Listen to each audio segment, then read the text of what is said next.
Patrick Ewing will have an easier time going up against Kenny Gaddison. On December 1st, 1990, that happened here at Madison Square Garden, and Patrick Ewing poured in 50 points with some names and faces from the past, like Trent Tucker and Gerald Wilkins and Stu Jackson and Mark Jackson looking on.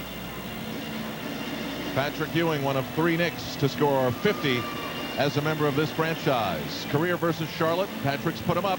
Just under 30 points, just under 60% from the floor, just over 12 rebounds a game, and almost 4 blocks as well. He becomes a central figure in tonight's game against the Charlotte Hornets. Jake O'Donnell, Tommy Wood, and Jim Clark, the officials. And Ewing comes in on a roll, John, having scored 20 points in each of his last 13 games. Yes, he has been the consistent force offensively for the Knicks. John Starks re-entered that picture the other night. Big challenge for John is to keep it up tonight. Knicks control the tip as Anthony Bonner starts his first game as a member of the Knicks. Last year, he started 35 times for the Sacramento Kings. The Knicks start early with a look to Ewing. It's saved by Greg Anthony, who may have had his best game as a Knick Thursday night in the win over Washington. Almost an air ball with his first shot. Ewing battles Bonner, squeezes inside. Eddie Johnson battles Greg Anthony. What's the call? Timeout Knicks, which is what they were trying to call. Yes, they give the timeout to the Knicks. Oh, Al, it's surprising to see Greg Anthony open up with that rush jump shot over Muggsy Bogues. Be interesting to see if he keeps that up. Patrick Ewing getting the good offensive rebounding support from Bonner, and everybody hustling for that loose ball. Greg Anthony at the bottom of the pile. I think early on there, John, you catch a glimpse of what could be the Hornets' main problem, and that is the boards. Yes, that will be their problem. Not only Charles Oakley and Ewing, but also Bonner, one of the NBA's outstanding offensive rebounders. When you look at rebounds per minute, he brought that very fine statistic to him from the Sacramento Kings. In their last game, the Hornets were badly out-rebounded by Chicago and still beat them by 20. They scored 115 points. Here's Muggsy. Rebound Bonner.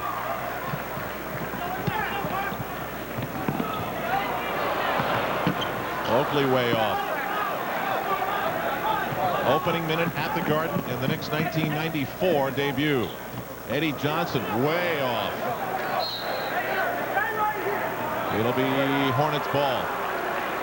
The Hornets will play an up-tempo style led by Muggsy Bogues at 5'3" tall. One of the game's outstanding assist men. Always, it seems, in the top 5 in the league. Former UConn Husky Scott Burrell. A rookie hits his first shot. It was all net. So the matchups. Tyrone Bogues against Greg Anthony, who will be pestered all game long. Oakley with the rookie Burrell. Starks with Hersey Hawkins. Ewing with Gaddison. And Bonner with Eddie Johnson. Burrell finds EJ. Ewing the touchdown pass for Anthony Bonner. Starks with a head of steam. It's Ewing. Muggsy Bogues. Another Ewing rebound. Another long outlet pass. Starks can't save it. Patrick Ewing was on target the other night against Washington with beautiful long passing down court, which led to baskets. That had a little bit too much on it. John trying to call timeout on the way out of bounds. A little too late. He's become very adept at pulling off that move. That's his thing, Al. Another Hornet miss. The #1 defense in the NBA. The Knicks under 90 points a game is what they allow, and both teams are off to horrible shooting starts. Burrell, tough shot. Bonner very active inside. The Knicks will want to get a little control to their offense. That's up to the man with the ball, Greg Anthony. Bonner with a lot of room. Oakley almost an air ball. The intercept by Burrell. It's out for Bogues. His back pass is saved by Starks. We're looking for somebody who can put it in the basket.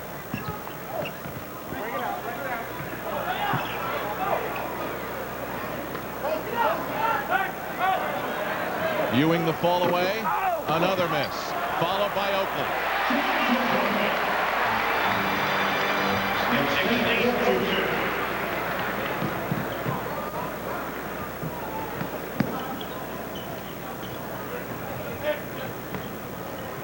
Eddie Johnson, acquired in a trade with Seattle that sent Kendall Gill.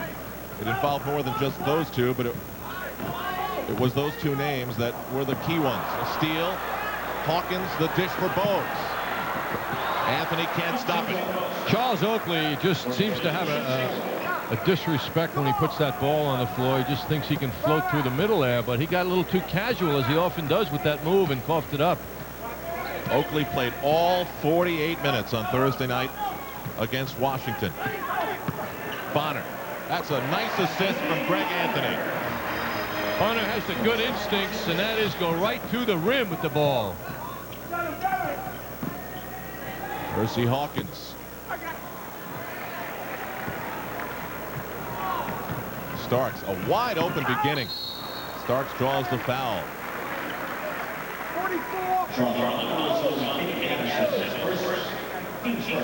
Kenny Gaddison is called for the foul. Charles Oakley, I said, because of the Knick injuries, was called on to play every minute and did. Yes, and Charles smiled. Charles Oakley smiled too when it was offered, would he be tired from that effort? And of course he gave an of course not in response. Charles in terrific physical condition, and what better demonstration of that by playing the 48 as well as he did. Now with Kenny Gaddison matched up with Ewing, it would give Patrick an opportunity to use his size on Gaddison and take him to the basket as much as he can. Gaddison at 6'8", which in many circles is a small forward in the NBA, is guarding Patrick Ewing, the 7-foot Ewing. Patrick should not satisfy himself with fall-away jump shots this evening. Knicks with the lead after the Starks free throws. Starks coming off the 29-point, 13 of 22 from the floor performance. Burrell quick to shoot. Another Ewing rebound. 7:20 to go in the opening quarter at Madison Square Garden. No substitutions yet for either team. Oakley with the running hook. And it's out of bounds off of Oakley, hustling to try and make something happen with the ball that was loose momentarily. There would be reason for Pat Riley to think that Muggsy Bogues is playing an illegal defense, because he drops so far off on Greg Anthony in the middle to double Ewing. Now you can't do that unless you go right at Ewing. You can't hang around in the middle. Off the miss and a foul. Patrick Ewing called for it. We'll be back on MSG in a moment. Say when. A reminder from Budweiser. Fans here at the Garden tonight wearing colors and logos of all shapes and sorts. It'll be Eddie Johnson's turn at the line after the foul committed by Patrick Ewing. We have 6:58 to go in the opening quarter here in New York. The Hornets coming in at 16-12, third in the Central Division, winners of 4 of their last 5. They beat in that streak Detroit twice, Boston, and the Chicago Bulls, losing to Cleveland. Eddie Johnson, the man at the foul line now, has a very interesting history in the NBA. He's never played in an all-star game, and you look at the names of the players below him, guys who've had outstanding careers with lots of points. Eddie's the highest scoring of those players who's never played in an all-star game, an 18-point-a-game career average, now in his 13th year. This is his 7th start in 28 games with the Charlotte Hornets, and Johnson comes in averaging just under 8 points a game. Ewing, the pump fake, and another miss. Patrick Ewing is 0 for 4. The lead to Scott Burrell. He looks, and Kenny Gaddison beats the Knick defense for the layup. Hornets with the lead. Oakley with a chancy bounce pass. Bonner, soft touch on the jump hook. Knicks are certainly getting inside opportunities to score.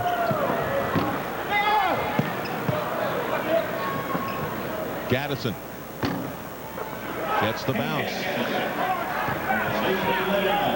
Charlotte maintains their 2-point lead. You see Charlotte double teaming the middle. Whoever gets the ball as quickly as they can. Greg Anthony answering. With a 3-point effort, Greg Anthony gives the Knicks a 1-point lead. Greg is off his 7 for 12, 15-point performance the other night against Washington. Also had 6 steals. Eddie Johnson and Anthony Bonner bang bodies. It winds up in Oakley's hands. John Starks from long range. It will remain Nick ball.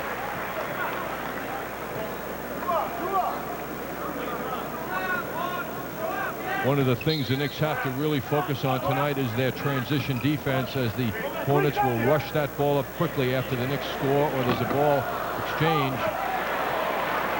Greg Anthony felt so good he decided to go with it again. Ewing up strong. Actually threw that ball down into the basket. With the left hand. Patrick, let's see more of that. Beautifully done. 5 to go in the quarter. Hersey Hawkins is invisible out there as a member of this offense so far. Gaddison, Eddie Johnson gets a pick from Burrell. See, with that defense of the Knicks back quickly, it makes it difficult. And it required patience and the fine shooting of Hersey Hawkins to finally get a hoop for Charlotte. His first 2 points in the game. And a turnover. And I mentioned Hersey Hawkins' name, and he gets 2 quick ones. Whenever you're about to receive the basketball, you must thrust your body forward to catch it. If you don't, the defense can race right around you, as Hawkins did. Ewing surrounded by 3 Hornets. Oakley is open and off. This game is going to kill some shooting percentages. Once he travels. The most frustrating part, Al, is the open jump shooting that's being missed by the Knicks. Patrick Ewing working down closely to the basket on his last one was surprised everybody with that well-executed left-handed delivery. Did you see the quote attributed to Cotton Fitzsimmons? He said you could lock the Knicks in a gym, come back 5 hours later, they still wouldn't have 100 points. He's certainly a jokester, isn't he, Al? Cotton made a lot of friends here with the Knicks with that remark. A foul inside. Kenny Gaddison is called for the foul. That's number 2 on him. Alan Bristow goes to the bench and sends in LeRon Ellis and Del Curry. What the Knicks need, though, which inspires remarks like that from other teams, is consistent perimeter shooting, Al, and that's what they have not been getting of late. Greg Anthony. Starks guarded by Hawkins. Ewing looks inside for Oakley. Tough pass. That is deflected. It will be Charlotte ball. That's 2 passes thrown by Patrick, which had good intention, but they were very difficult to handle for the receiver. Knicks have committed 6 turnovers early, as Pat Riley will go to his bench and send in Rolando Blackman. But a timeout is called on the floor with 3:45 to go. Charlotte up by 1. This Fun in the Sun package includes accommodations at the luxurious Disney Port Orleans Hotel, 3-day unlimited pass to all Disney attractions, a private party at the MGM theme park with Knicks VIPs, round-trip airfare and game tickets. To receive your free brochure, call 212-268-8844. I think the Knicks VIPs will enjoy the MGM theme park greatly. 3:42 to go in the opening quarter. Charlotte leading the Knicks 15-14. A rocky start for both teams in the shooting department. Hersey Hawkins on the run. Saved by Starks. Charlotte is shooting 7 of 18. The Knicks 6 of 18.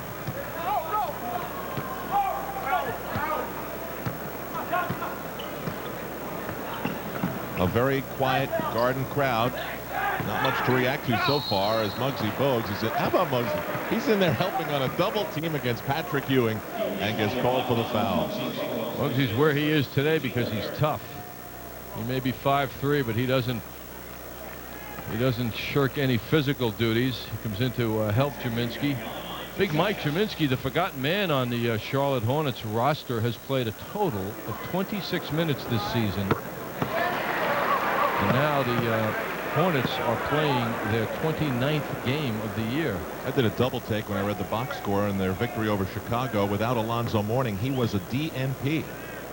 I had to figure he could contribute somehow, some way. But obviously they didn't need him. They won by 20. Like also in his 13th season in the NBA, as is Eddie Johnson. Knicks turn the free throw into a second chance. The miss by Ewing is a rebound by Laron Ellis. Bogues now guarded by Starks. Blackman on Del Curry. Curry at one time featured in many Knick trade rumors. It is one of the better 6 men in the NBA. Alan Bristow, who I was speaking to before the game, Al, feels that this young man, the coach of the Charlotte Hornets, feels that Curry is certainly a top candidate for the NBA Sixth Man Award. He was 4th in the balloting last year. Anthony breaks away, draws a hive full of Hornets, I guess you can say, gets it back, goes on the reverse, and draws another foul. Now, Greg, on the last drive, which was terrific in the fact that he penetrated so well, went left to right across the basket on the prior move, preceded this good follow-up by him, and if he had only gone to the right hand, he would have had a right-handed layup, but he tried to shoot it left-handed as he went across the lane to the right side. At any rate, his tenacity has earned him this shot at the line now. It was Muggsy Bogues' second foul. Anthony hits the free throw. I think the biggest surprise so far in this game as Tony Bennett checks into the game for Charlotte in the backcourt, replacing Muggsy Bogues, is Patrick Ewing, 1 for 6 against Kenny Gaddison and the Hornets. It's one of the things I think about Patrick is that you're never able to predict exactly how he's going to perform, regardless of who the other center is. Well, the jump shot wasn't on, and he stayed with it a few times, Al. Then he worked that beautiful left-handed drive to get a field goal, so he's having a little difficulty getting into a groove. Same thing happened to him Thursday night. First half, difficult getting on track, and then in the second half, he leads the Knicks to a win. The logic says he will have a big game because he is playing against some of the weaker NBA big men in this particular matchup tonight. Right now, it's a matchup with Mike Jaminski for Patrick Ewing. Percy Hawkins gets a screen. Good give and go with Ellis. The shot is off from outside, and Ewing gives it to Greg Anthony. Excellent defensive rotation by the Knicks, guarding against that pick and roll play. Everybody filled in the next hole as it came open. Ewing over Jaminski. And a loose ball foul. They're not falling for Patrick Ewing. He's now 1 for 7 from the floor. Laron Ellis is called for his first foul. Hornets over the limit. Charles Oakley to the line. Well, the Knicks have had some ups and downs in the past few weeks, no doubt about it. But I don't really think that in judging the performances of Charles Oakley, you can say that he's had ups and downs. He's been very, very solid. You know, if you had to describe Charles's individual play this year, Al, I would put it as he is playing to the best of his ability. You know, offensively, defensively, all the things he can do, he's doing at the very highest level he seems capable of. And if you really think about it, how many players on the floor at a given time can you say that about? That's right. On any field. Right. Oakley's first gives the Knicks a 3-point lead. A follow inside. Oh, what a sensational follow by Greg Anthony. That he would even think he could do that says a lot. I mean, he was in with the big people. Was he up there? Knicks up 5 with just under 2 to go in the quarter. Curry for Ellis, left alone.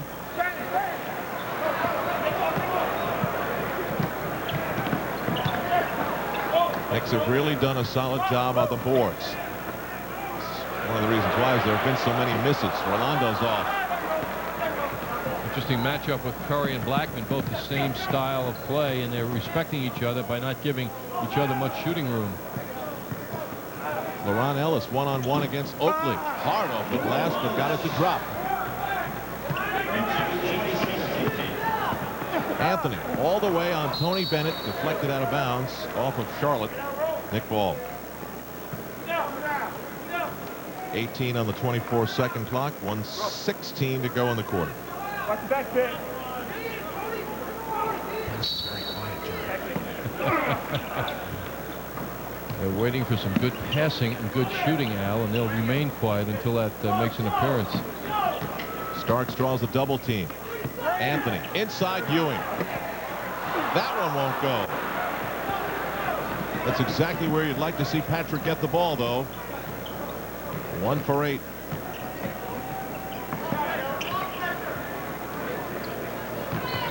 Del Curry sees Jaminski. And Mike Jaminski hits from the baseline. 20-19. 4 straight points in response to the Knicks' 5-point lead. Oakley, the give and go with Anthony. Charles resisted the dribble. And wisely so on that nice finish.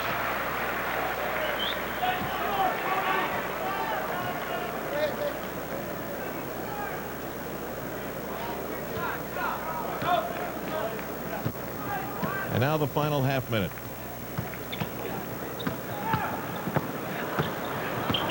Anthony with sort of a stutter dribble to get himself open. It is kept alive and safe by Anthony. Knocked out of bounds by Mike Jaminski.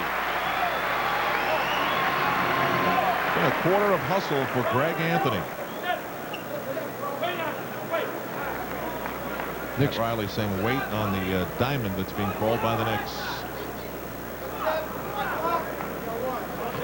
Here you see the second chance rebounds by the Knicks, 8-1. Starks, great fake. Big rebound by Hersey Hawkins. Dribbles past Ewing, finds Curry. He'll go hot or cold streaky for you. And the first quarter comes to a close at the Garden. It wasn't beautiful. Knicks have a lead, though, 22-19. Chester is Danny's father. Yeah. So Danny is getting a matching kidney, is this right? Yes. Oh, good man! Thank God! Bert, you don't mind what I just told you? Mind? I don't know if I mind. All I care about is that this Danny's got a kidney. Points for the team. It came in a win over the Minnesota Timberwolves, the final 101-85. Del Curry, 17 consecutive points. He's an outstanding shooter in his 6th season, and 7th season rather. He's one of the original Charlotte Hornets. He and Muggsy Bogues, by the way, have been with this franchise from the beginning. It's now the 6th season of the Hornets' existence. That's on a team that had Larry Johnson and Alonzo Mourning at the time. Tony Bennett hits a three-pointer to start things off in the second quarter on a good note for Charlotte that ties the score at 22. Defensing the three-point shot is something the Knicks have to think about with the Charlotte Hornets. They have excellent three-point shooters, as Ewing puts a good arch on that shot and gives the ball a good look at the basket, and so doing doesn't hit any rim. That's the first shot that Patrick Ewing has hit with his right hand. The only one prior to this was that great-looking lefty shot inside. So he is now 2 for 9 with 5 points. Breaking free is LeRon Ellis. Well, I don't know whether Patrick Ewing was expecting help or not, but Ellis didn't wait for anybody to pick him up. Nice move by him. Hornets showing balance. 8 different members of the team have scored. A whistle outside. A warning to the head coach, Alan Bristow. LeRon Ellis now being guarded closely by Ewing. Oakley doesn't react, and Ewing kind of walks away a little disenchanted. He played the whole first quarter, now getting a rest with Herb Williams checking in. Jake O'Donnell let Alan Bristow have it right after he called the 3-second violation on the Knicks. Hawkins. Great defense by Herb Williams, who's just checked in for Patrick Ewing, but it's unable to stop him. Hawkins down low. Great defense, Al. Well, he pestered him a great deal, didn't he? He gave in to Hersey, yeah, as Hersey went to the basket. But great to a point. To a point, right. Del Curry off. Jaminski follows hard. Follows again.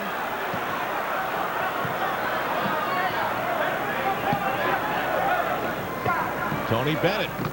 He rolls in another one. That was a 2-pointer. 2 hoops for Tony Bennett and 5 quick points in the opening 2 minutes of the second quarter. Williams goes right at Cheminsky, but he's double teamed. Here's Bennett again. Just missing. It'll be Nick Ball. Al, I was starting to say before, the excellent outside shooting of the Charlotte team, particularly with three-point shooting, makes the Knicks be much more attentive to jump shooting tonight. Del Curry, Hersey Hawkins, Tony Bennett, as he has just demonstrated, Eddie Johnson have got to have a hand in their face. They can't be given any room. Knicks looking for someone to hit the outside shot themselves. Oakley off on the drive, screaming for a foul. Curry guarded by Starks, way across the floor for Eddie Johnson. LeRon Ellis, who has been hustling, calls a time as he falls to the floor. So a 20-second timeout for the Charlotte Hornets. Really wanted to follow the fortunes of John Starks after that game in which he seemed to re-find his touch. But so far in this game, he's only taken 4 shots, and he's only made 1 of those 4. Yes, Al, he's being a little more cautious in his shot selection, and that's good. You just don't want him to become, to shrink within himself and be afraid to shoot, which I doubt would ever happen. But he's being a little more selective. John broke out against the Bullets the other night with 29 points, shot the ball well. He was also 3 for 3 from three-point range that night, whereas the prior game, you can see the slump he has been in, and the Knicks really miss his contributions. He is still one of the high scorers in the NBA, believe it or not. His average at over 18 a game has him up there, and it just shows you how well he has been doing overall for the season. Hornets on a 13-6 run to take a 28-26 lead. Tony Bennett again. Tony Bennett is the man for Charlotte. His second three-pointer of the quarter. He now has 8 points. And he sang a great national anthem.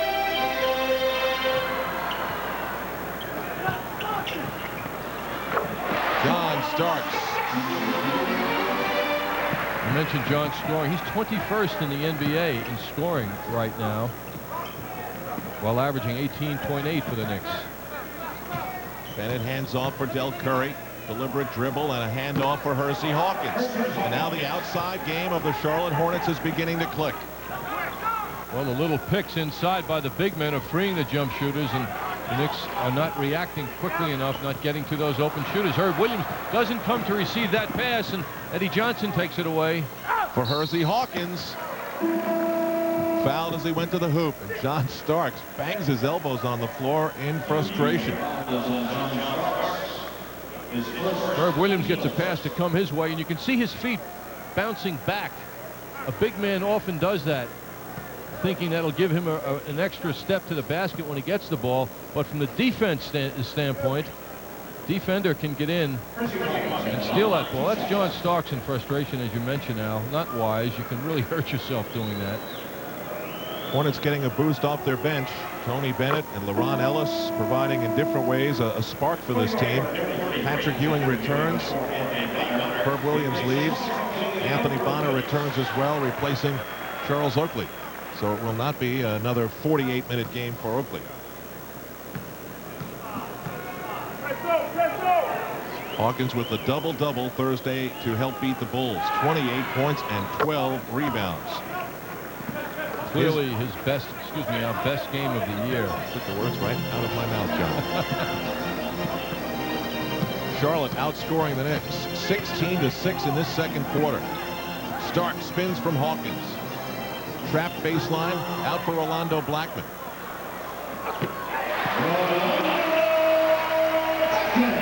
Blackman hits. It's a 5-point game.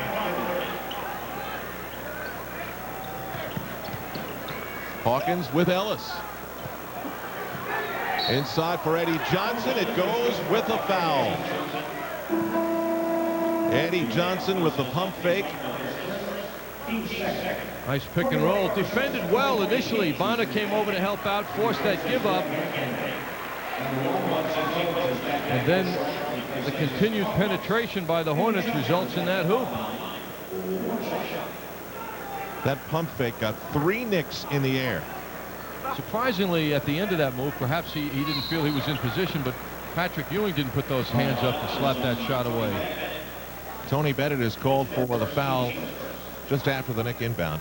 The three-point play completed by Eddie Johnson. As you can see, the situation has forced Pat Riley to use just about everybody. Corey Gaines makes his second appearance on the floor for the Knicks.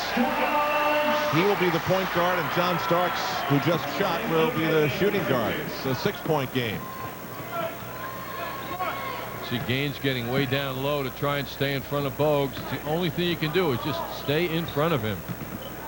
Curry guarded by Blackman. It's Starks on Bennett. LaRon Ellis with Ewing, Gaines and Muggsy Bogues. Anthony Bonner with Eddie Johnson with the ball and the shot and the points. Eddie Johnson with 5 points in the last minute. 8 in the game to go with 10 for Hersey Hawkins and 8 for Tony Bennett. Charlotte 40, the Knicks 32. Blackman. He's hit 2 in a row. The battle of wills now with the Knicks to get back into this thing, recapture the lead, and lift the level of play, which has been down. Bogues, the low to the ground dribble on Gaines. Now Curry, fouled by Blackman.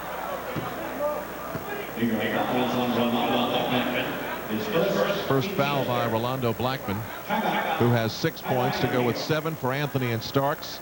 5 apiece for Oakley and Ewing. That's the scoring story for the Knicks. It's 6 less than the Hornets have. Shooting, AT&T long distance shooting numbers. The Chicago Bulls #1 with their 36.9% lead in the 3-point field goal percentage area. Charlotte's #3. They have excellent outside shooters. That's one of them, and Tony Bennett. Eddie Johnson, who hit a jump shot a moment ago from the corner, one of the game's outstanding shooters, in that he can receive the ball and deliver it so quickly into the basket from long range.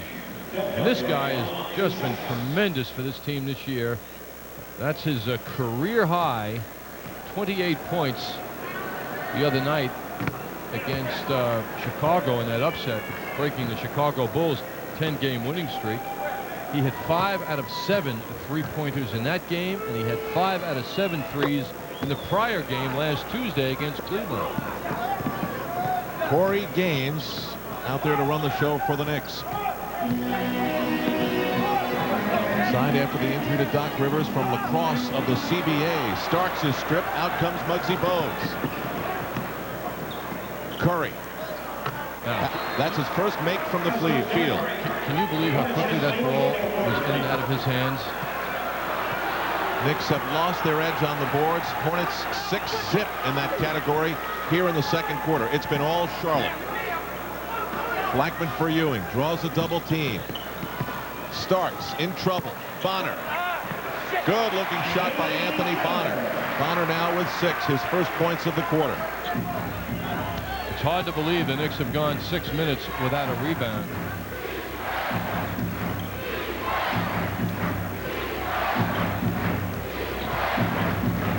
Bogues loses Gaines, who recovers. Bennett again. This time it's a miss. Bonner for Corey Gaines. Starks. It's a 3. Knicks needed something like that. It's 44-39. See how the crowd comes to life when John Starks hits a jumper. Rolando Blackman with a huge rejection. It almost went to the Charlotte bench. Eddie Johnson comes right back. He's so good. Bonner was right on him. I mean, he didn't let up. But Johnson's just an outstanding shooter. We've got 5 minutes to go in the first half, and Eddie Johnson is already better than 2 points above his average for Charlotte. Gaines. Ewing is getting double teaming every time. Hey, how about that? Welcome to the next Corey Gaines, a 3-pointer. He comes in with a reputation as a good, solid shooter and definitely a good passer. Boy, is that a head turner for Pat Riley.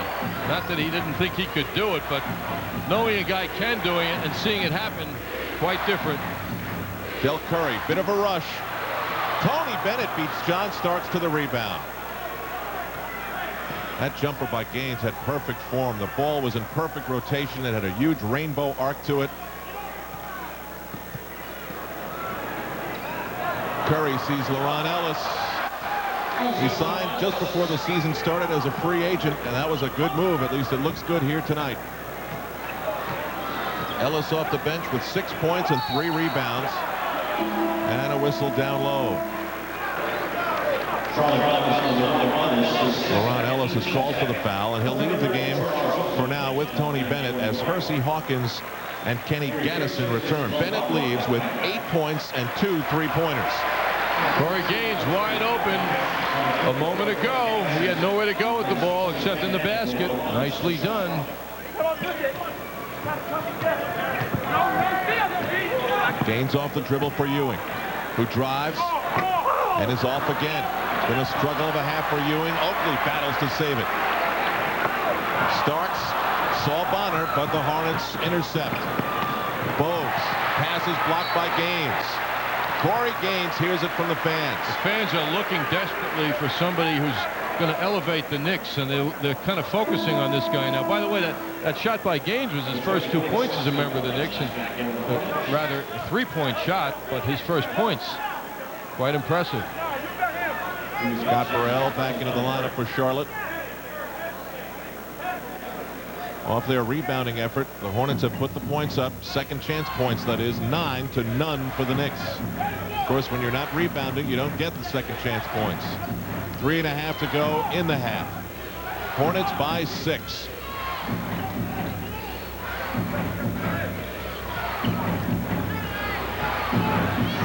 The fall away by Eddie Johnson just beats the 24-second clock.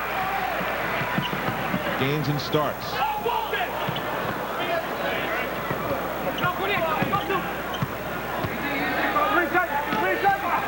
Ewing. Got it. That's the Patrick Ewing that Pat Riley wants to see more of. That's him playing big. Nice move by Ewing.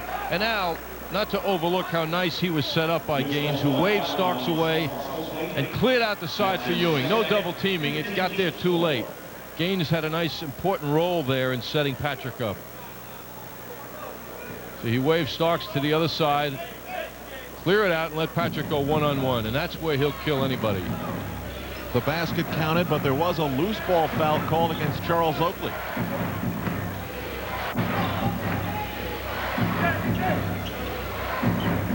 Eddie Johnson. Hersey Hawkins gets a nice screen, works a give and go with Gaddison.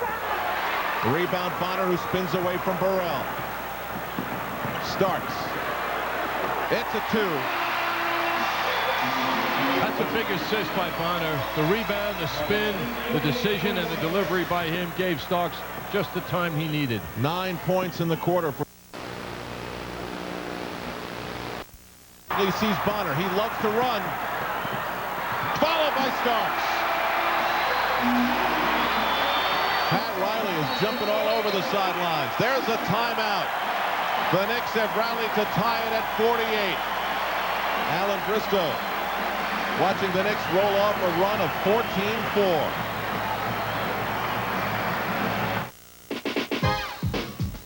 14-4. And in great teamwork moment. Knicks coming on with a rush now.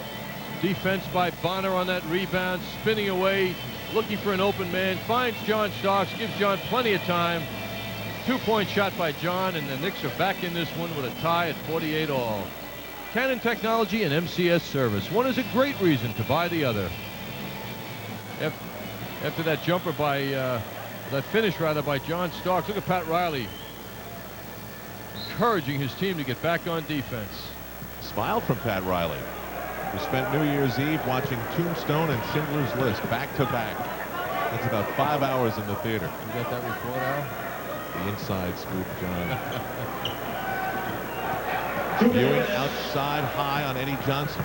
4 on the 24-second clock. Burrell rejected by Ewing. The Knicks very much a different team than for the first half of this quarter. Corey Gaines may be one of the big reasons why. When he came in, the Knicks were down 8, 38-30. He's got 4 assists, and the game is tied at 48. Oakley, Gaines. Oakley, Starks. Loose ball foul. It will be on Anthony Bonner. Second foul on Bonner. The part about that foul is that he was matched up with Muggsy Bogues when the rebound came off the rim. Bill Curry back for Charlotte. Scott Burrell sits. What that may tell you too, Al, is how tough, again, an example of how tough Bogues is. If Bonner's going to foul him, that means Bogues is banging hard on him and being difficult with his physical play of trying to keep Bonner off the boards. So with 1:31 to go, it'll be Eddie Johnson's turn at the line. Bangs the first one in. Johnson is 4 of 9 from the floor. He's definitely been a problem inside for the Knicks as well. 2 rebounds and now 11 points to lead Charlotte in first half scoring. Make it 12. And the Hornets again in front, 50-48. Hornets' biggest lead was 10. Ewing gets away from Gaddison. Lost a handle on the ball, and it will be Charlotte ball. Boy, Patrick had some position as well. He was really deep. You can see the exasperation on Patrick Ewing's face. He's 3 for 11 from the floor in the first half. He jumps out on Muggsy Bogues. Hawkins way outside for Curry. 6 on the 24-second clock as Eddie Johnson spins on Oakley and drops in the reverse. What a beautiful move, dancing on the baseline by Eddie Johnson. 14 points for him. Boy, Patrick Ewing with only 1 foul is being very selective in his defensive intimidation with his hands up. He's just not putting the hands up that much against the penetrating Charlotte Hornet players. Kenny Gaddison is called for the foul, his third. That's something for Alan Bristow to consider. The foul is the first in the last 2 minutes, so it's a non-shooting foul. Rolando Blackman back in. Charles Oakley is out. Oakley with 5 points and 8 rebounds. And Kenny Gaddison is pulled with that third foul. Mike Chominski returning. Corey Gaines getting his first important minutes as a member of the Knicks. Ewing's dump pass for Bonner hit him a little low. And Hersey Hawkins, who can fly, drops it in with the foul. Transition game of Charlotte's is really causing problems for the Knicks. Well, as we mentioned at the outset, Al, you know Charlotte wants to push the ball, and that's the challenge for the Knicks to get back quickly. Another poor exchange by the Knicks in the cutting department. Hawkins just beating Rolando down court. It is now a 7-0 run by Charlotte in response to a 14-4 Knick run that got him back into the game. So it's 55-48. That's a tough way for the Knicks to end this first half after so much successful hard work. Muggsy Bogues is called for his third foul. So a couple of key performers for Charlotte have 3 fouls heading towards halftime. Greg Anthony will have to wait as Corey Gaines steps to the free throw line. Corey signed by the Knicks, leading the CBA in assists, about 11 a game. He's hit a 3-pointer already, and that's his point total, first as a member of the Knicks. He moves well on the court with a good deal of confidence, and he sees the court very well, Al. As we were just discussing, has a good sense of where his 4 teammates are at all times. Muggsy Bogues with a smile, replaced by Tony Bennett. So Alan Bristow taking no chances with both Gaddison and Bogues. Gaines now with 5. And the last half minute of the first half. Mike Crispino will be joined by Walt Clyde Frazier. Get an update from the sports desk on a very, very busy day of sports. Bennett for Curry. Fake Starks and goes with it. Rebound Gaines. Knicks have over 8 seconds to make it happen. Starks all the way. With 4.3 seconds to go, John Starks brings the Knicks to within 3. It is a foul on the man on the floor.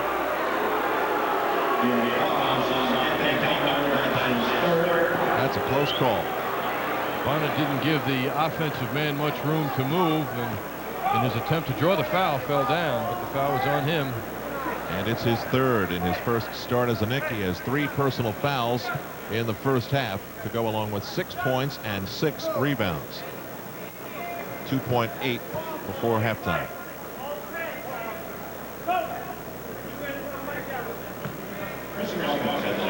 In the exchange, Pat Riley did pull Greg Anthony back to the bench, and Corey Gaines has stayed out on the floor for the final seconds here. Pat remembering that three-point shot that Gaines made. Greg, what the Knicks might need now. Greg chatting with Hubert Davis next to him with a cast on his wrist. Charles Smith in the dazzling blue suit also there. Hawkins gives the Hornets a 57-52 lead. Last chance for the Knicks. Blackman can't beat the buzzer, but the Knicks did get a good shot at it. 13 points for John Starks in the second quarter, and what an up and down quarter it was for the New York Knicks. Hersey Hawkins and Eddie Johnson, 11 each. Mike Crispino anchors our halftime coverage with a report from Bob Page at the sports desk when we come back with the Hornets up 5.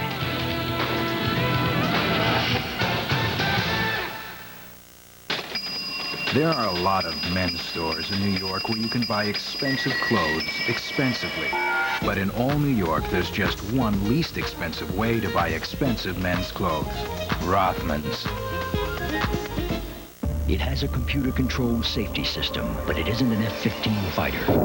It has gold-plated connectors for longer life, but it isn't a deep space probe.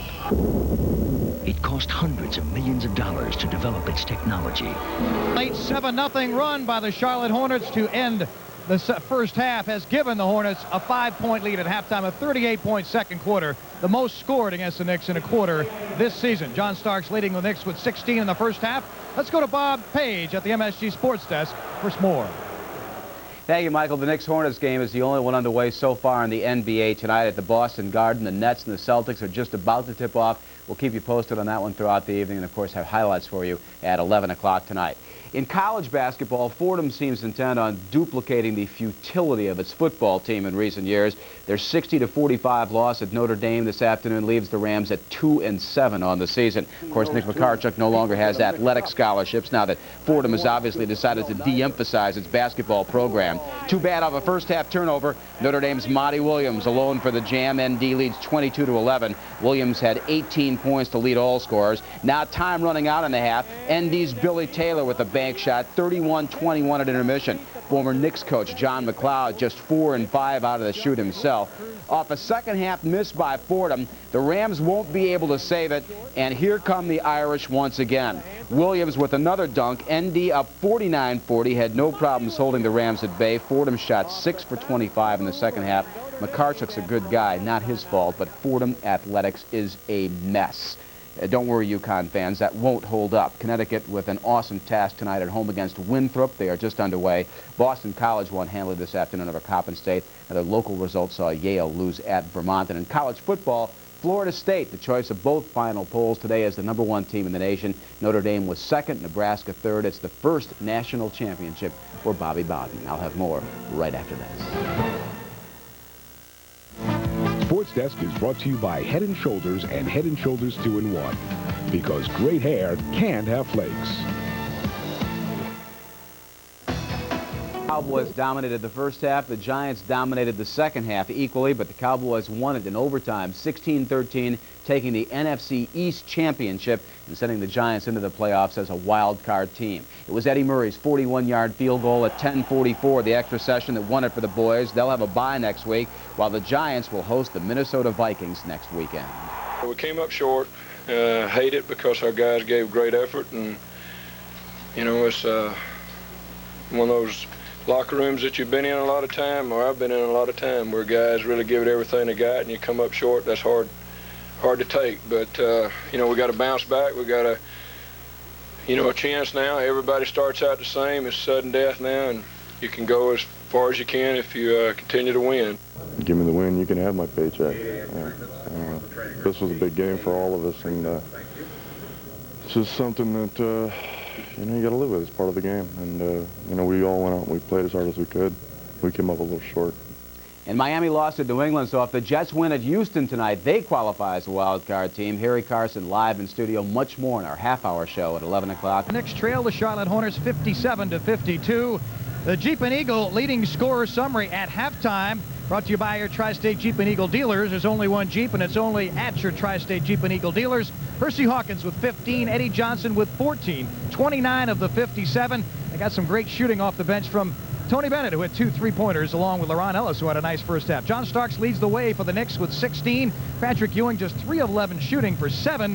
Greg Anthony a good first quarter with 7 points. Anthony Bonner getting the start tonight without Campbell and Mason around to play. He had a good first half as well. And Walt Clyde Frazier joins us. And my question to you is, with all these sharpshooters on the Charlotte Hornets team, how do the Knicks go about slowing them down in the second half? Well, the Knicks have to focus on the defense. It's more like Swiss cheese. And the Hornets are doing a good job of dishing and swishing, especially in transition. No weak side help by the Knicks defense. And as we'll see on the Minolta highlights here in just a moment, the highlights brought to you, of course, by Minolta, the makers of the new Maxim 700 SI, only from the mind of Minolta. The Knicks had a good first half from John Starks and Anthony Bonner. They keyed a 14-4 run late in the first half to get them back in it. Starks getting penetration to find Bonner. Bonner, all of his points coming in the paint area like this one. And some significant time tonight for Corey Gaines, the CBA'er, who's playing with the Knicks right now, and he can shoot a little bit from outside. Yeah, you're looking at history, folks. His first points as a Knicks comes from downtown. One of the keys, Clyde, I thought in the first half was Charlotte's ability to get inside against the Knicks defense. Eddie Johnson, an example here. These 2 plays will epitomize what we were talking about. Watch this. Eddie shaking and baking. Where's the D? Ewing, a belated attempt.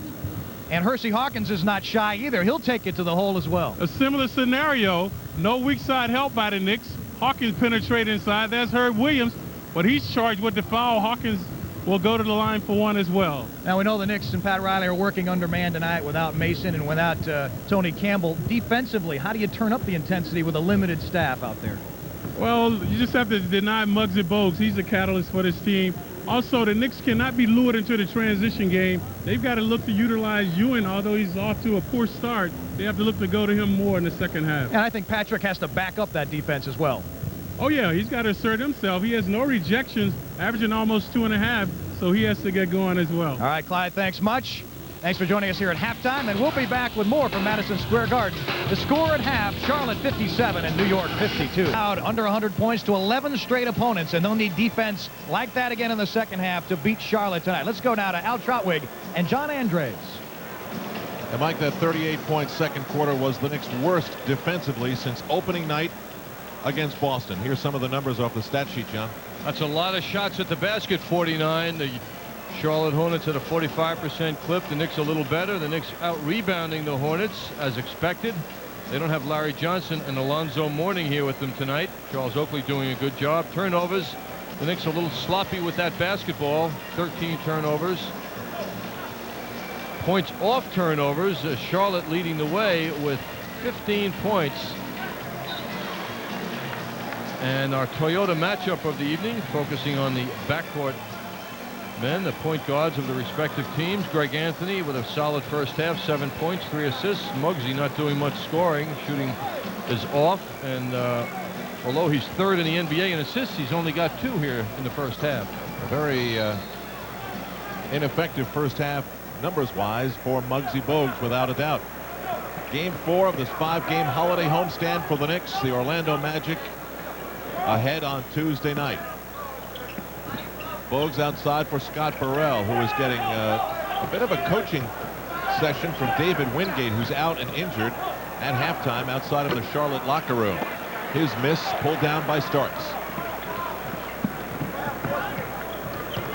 Same units for both teams to start the half that started the game. Anthony guarded by Bogues, Burrell with Oakley, Eddie Johnson with Anthony Bonner in his first start as a member of the Knicks. Patrick Ewing struggling from the floor. That's going to be 3 for 12 in the game for Patrick Ewing. Eddie Johnson, rather Hersey Hawkins, it's a 3-pointer. 18 points now for the former Bradley scoring star, and it's 60-52. Knicks were down by as many as 10. Boy, if Muggsy isn't illegal half the time, he's fading in between Ewing and Greg Anthony. Gaddison steals the rebound from Ewing. Well, they just can't see him, John. Bogues dribbles away from Anthony. Finds Hawkins.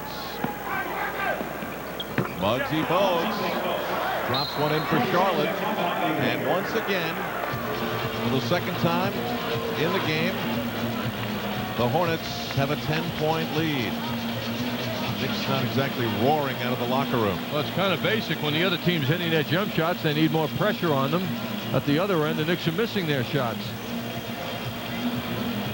As Muggsy, at 5'3" tall, not to be denied on that jump shot, although the hand came over, but a little bit too late. Again, the story of this game, really, both teams playing with almost an NBA franchise worth of players. Larry Johnson, Alonzo Mourning, David Wingate, all out of action. Larry Johnson, perhaps the most serious for Charlotte. And then, you know, Doc Rivers, Charles Smith, Hubert Davis, and for tonight at least, Anthony Mason and Tony Campbell. The steal off of Anthony by Burrell, who draws the foul but misses on the drive.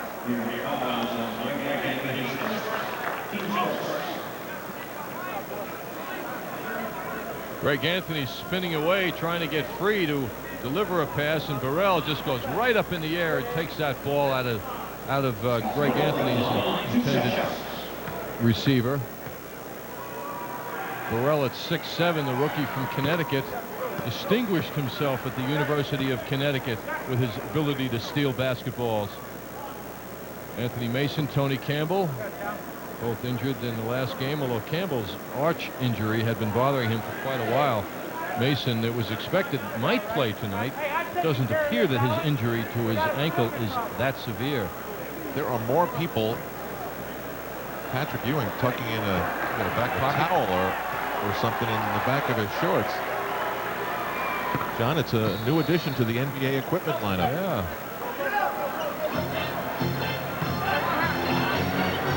Oh, it's a bandage, or maybe on that groin that's been bothering Ewing. The bandage broke free. Shows an interesting time to... Now it's dangling from his shorts. He's still trying to unravel it. Starks hits. Ewing's still pulling it. It's like a magic act. He's running with it in his hands, and it's still in his shorts. Oh, give the ball to Patrick's man and see what he does. He's a one-armed player right now. John, it's the new secret defense for the Knicks. They just tie up their opponents. What Patrick's learning, Al, is the length of an ace bandage. This is unbelievable. Patrick playing with the one hand. I think he's finally gotten it off, but Patrick Ewing's going to come out. Now, I don't know how important that bandage is to that groin that's been bothering him slightly, but I can't think that Pat Riley's happy with Patrick's judgment to do that in the middle of play, though, you know? I mean, you can lose a game by 2 points, and it can all trace back to a moment like that. The 24-second clock expires, and Patrick seems to have all things back in order. Well, this game was tied at 48-48. Charlotte has responded with a 16-4 run. 16-6 run. And it's now a 10-point game. Anthony for Starks. Tough pass handled by Oakley. Starks gets an Oakley screen. Tangled up. Oakley charges and draws the foul. Charles Oakley and John Starks working a give and go. Well, it wasn't beautiful, but John Starks got the ball to Charles Oakley, who went straight for the hoop. Kind of hard to see the foul on that play, but it was all in Charles Oakley's favor.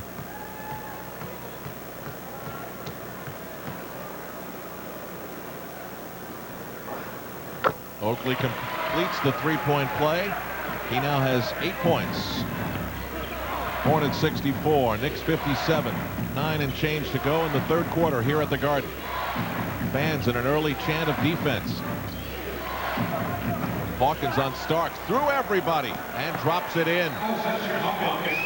Percy Hawkins is now at 20 points for the game. A lot of penetrating going on by the Hawks.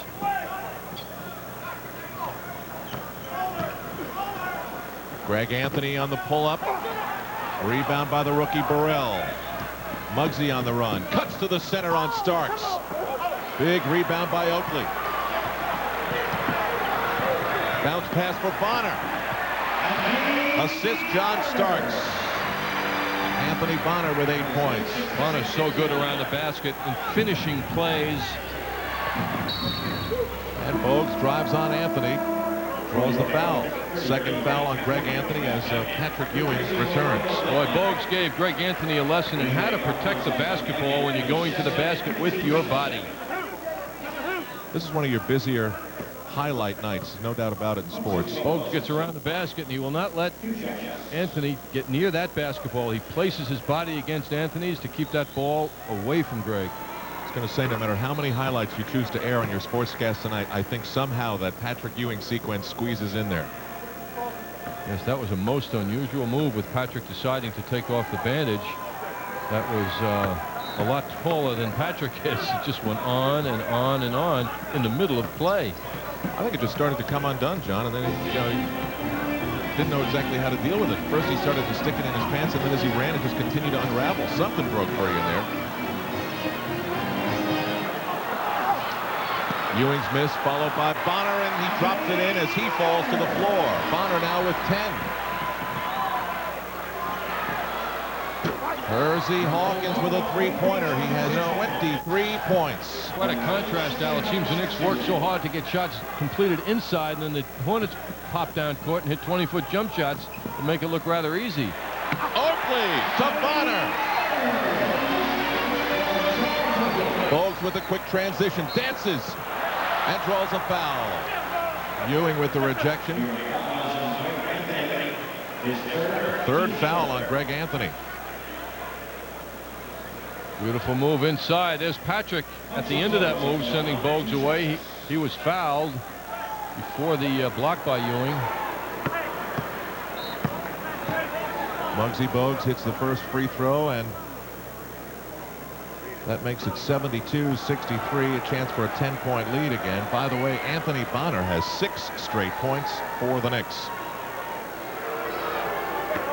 Bonner in his first start now has 12 for the game with 7 rebounds. He's been very effective for New York. Anthony pressured by Bogues. Charlotte remembers the success against the Knicks in doing that in last year's playoff series.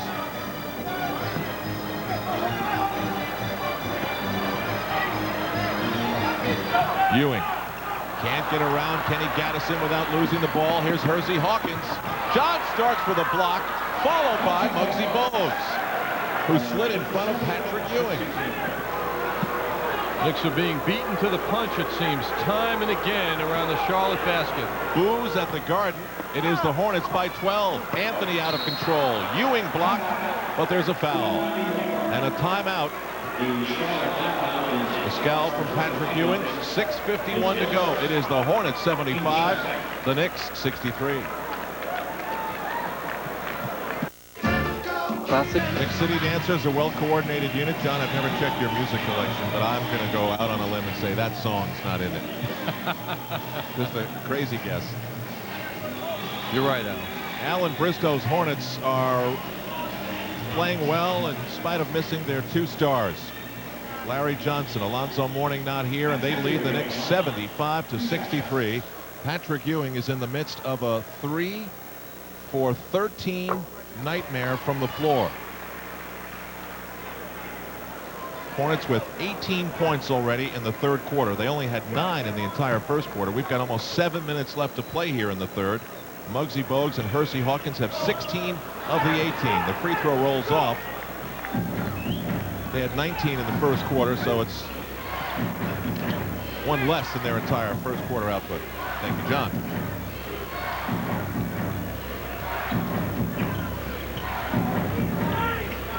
Knicks pressuring on defense a bit. Starks runs into Hawkins. 2 on the 24-second clock. Bogues, and they run out of time. The Knicks were obviously trying to play much more aggressive defense, and it costs the Hornets. Well, that was the first time, Al, we've seen that kind of intensity by the Knicks on defense. Obviously, Pat Riley's message got through to the team during the last timeout. Starks with some room. Rebound by Kenny Gaddison. Bogues for Eddie Johnson. Bonner and Ewing fight for the rebound. Burrell is there. He's a hustler. Eddie Johnson out for Bogues. Now Hawkins for three. Ewing and Oakley team up to grab it. Starks, tough pass from Oakley in traffic, and John Starks is fouled. You know, Al, this is the first time that I can remember in the matchups between Charlotte and New York that Patrick Ewing hasn't been a monster. He's averaged 30 points historically against this team, and tonight Burrell doing a good job. Pat Riley giving with that offensive foul on Burrell on Pat Riley. But even last year in the 4-game regular season, Patrick was a monster against this team. Starks for three. John Starks with the three-pointer. Patrick averaged 35 in the 4 games of the regular season against Charlotte. But boy, this is the first time he's been quiet against the Hornets. Starks started the game 1 for 4. He has now hit 8 of his last 10 shots. Gaddison fakes to get by Ewing. Beautiful power move by Kenny Gaddison. Hornets by 10 again. Ewing quickly draws 2. Dumps for Oakley. Rolling around and in for Charles Oakley. Nice assist by Ewing. Oakley has 10 points and 9 rebounds. Almost a certain double-double evening for Charles Oakley. Scott Burrell left wide open, and that'll be a loose ball foul against Hersey Hawkins. Del Curry checking back in for the Hornets. 3rd foul on Hersey Hawkins. He's the 3rd member of the Hornets now with 3. Gaddison's playing with 3. So is Muggsy Bogues.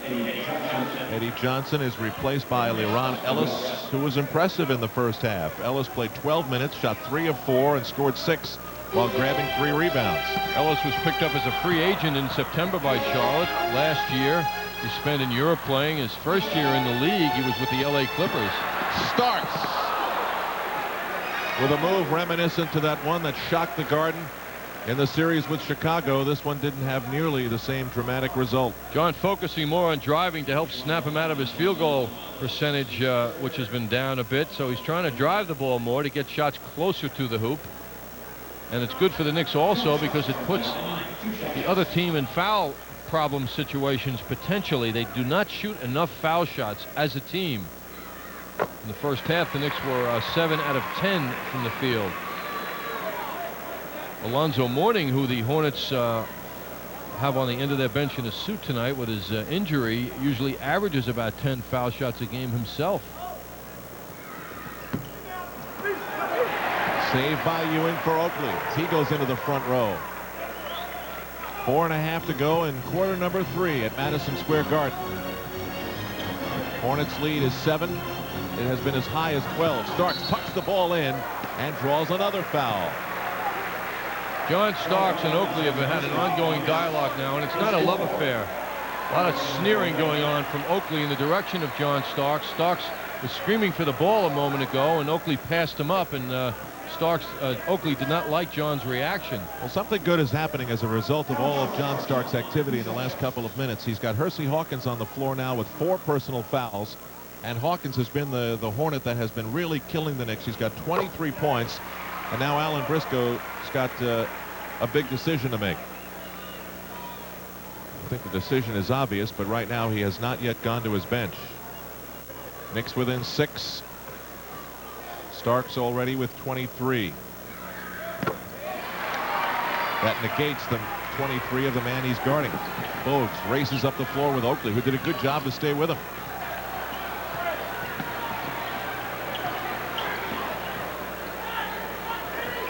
Curry gets a screen from Gaddison. Returns it to Gaddison. And Kenny Gaddison hits his 2nd shot in a row. Gaddison with 8. For Charlotte, the lead again is 7.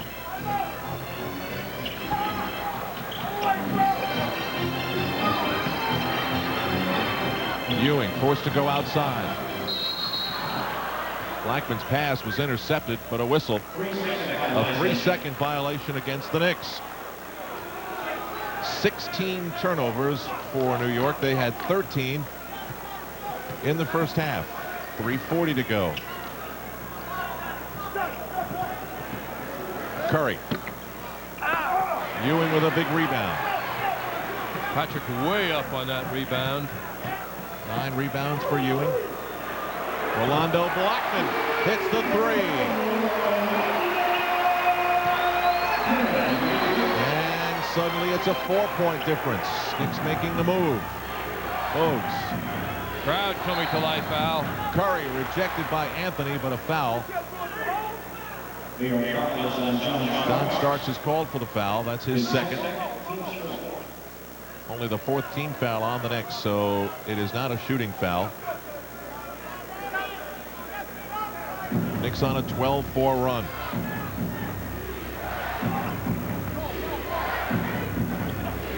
And as we know with this team, everything keys off their defense, and they come up with a steal. Blackman for a 2.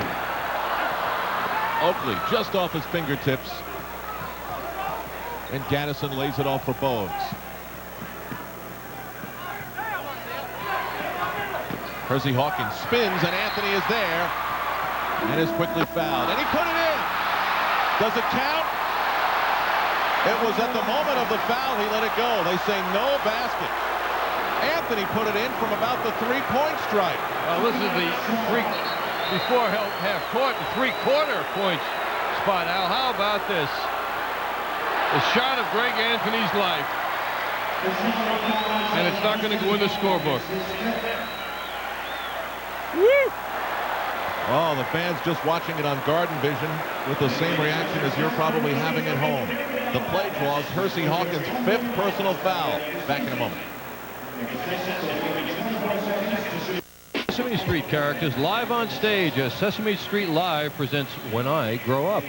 See Big Bird, Bert, Ernie, Grover, and the rest of the Sesame Street gang at the Paramount from now through January 9th. Tickets are on sale now at the Garden box office and all Ticketmaster locations. To charge, call 212-307-7171.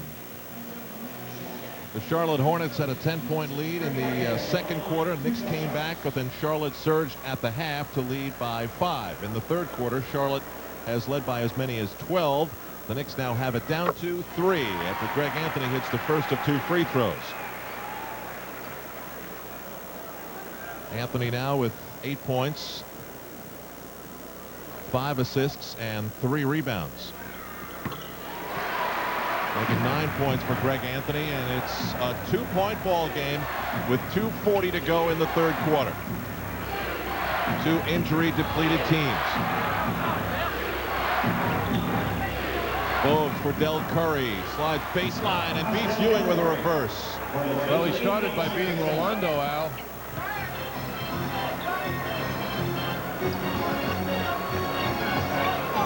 A lot of layups in this game for the Charlotte Hornets. John Starks had been hot. Blackman meets Bogues for the ball.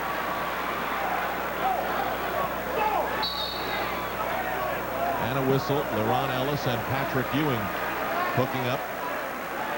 It is a foul on LeRon Ellis, the former Syracuse Orangemen, with his 4th foul.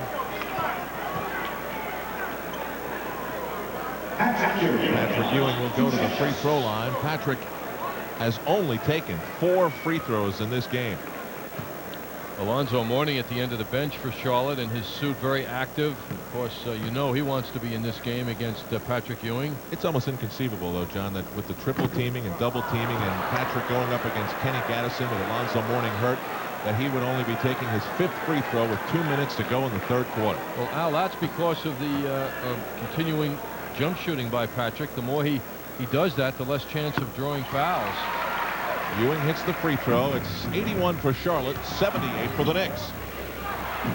Tony Bennett on the floor for Charlotte. He outraces the Knicks defensive press. Eddie Johnson working on Oakley. Back for Muggsy Bogues. 8 on the 24-second clock. Knicks are swarming on defense. Ewing tries to poke the ball away. Eddie Johnson on the miss. Blackman with the rebound. Starks looking for Oakley, and Oakley is screaming for the ball and now puts his hands up to John Starks and says, "Why didn't you give it to me?" The There's definitely something going on the floor between Oakley and Starks.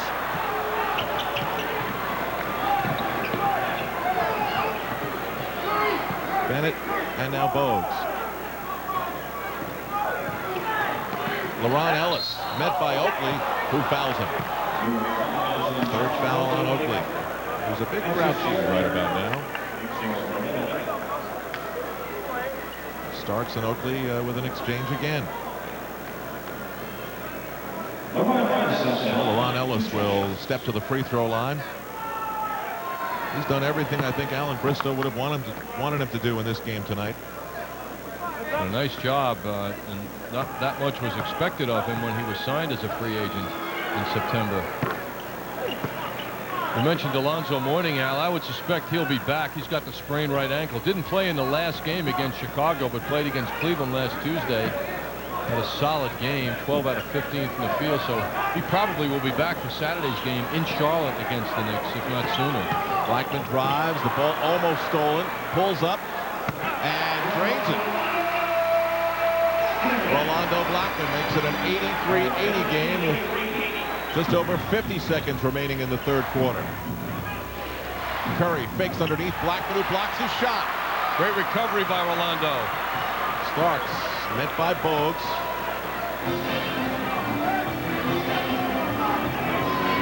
Now Starks wants to give this ball to Oakley on the low post. Can't get it in. Ewing. The running one-hander for Patrick Ewing. He now has 11. Patrick does that so well. Muggsy Bogues comes right back for Charlotte. The Knicks were within 1, and Muggsy made it 3. Muggsy wide open on that shot. Didn't have a hand in his face. Knicks will play for one last shot. And John Starks, who saw Oakley wide open but then hesitated because the Knicks were playing for one, I believe, traveled. He went up in the air to deliver the pass, and then Oakley wasn't ready to receive it, and he came down. He traveled as a result. Once you leave the floor with the ball, you better get rid of it by the time you come back. It is the Hornets who will have the last chance. Muggsy Bogues has come to life in this third quarter. He now has 12 with 5 rebounds. Muggsy Bogues has 5 rebounds. Ran into his own man Ellis, and the buzzer sounds.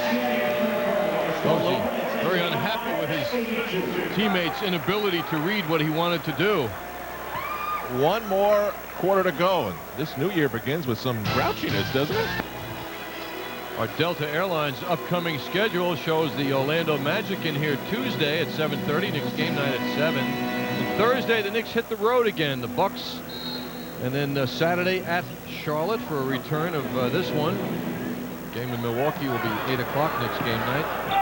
Pressure by Charlotte, beaten by the Knicks. Blackman pulls up, and Rolando Blackman has the touch. He's hit 6 of 9. He has 13 points, and it's coming at a very important time for the Knicks.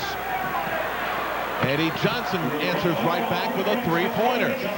Charlotte's been able to do that consistently in the second half, answering every Knick charge. What you want to do with a shooter like Eddie Johnson is play him tightly so he'll put the ball on the floor and go to his option move.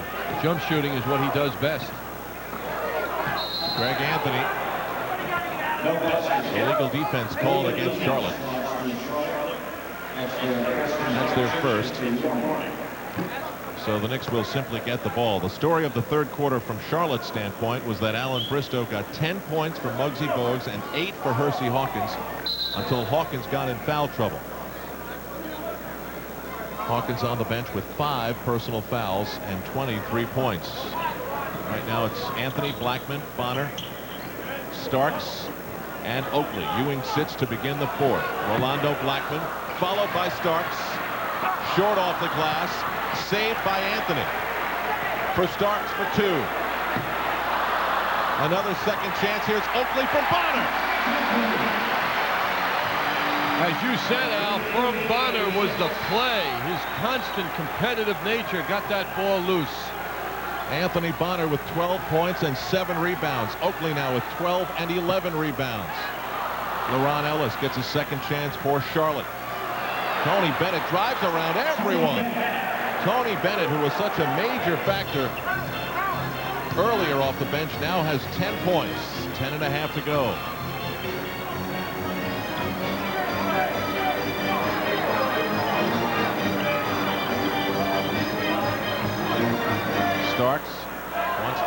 Oakley with 5 on the 24-second clock.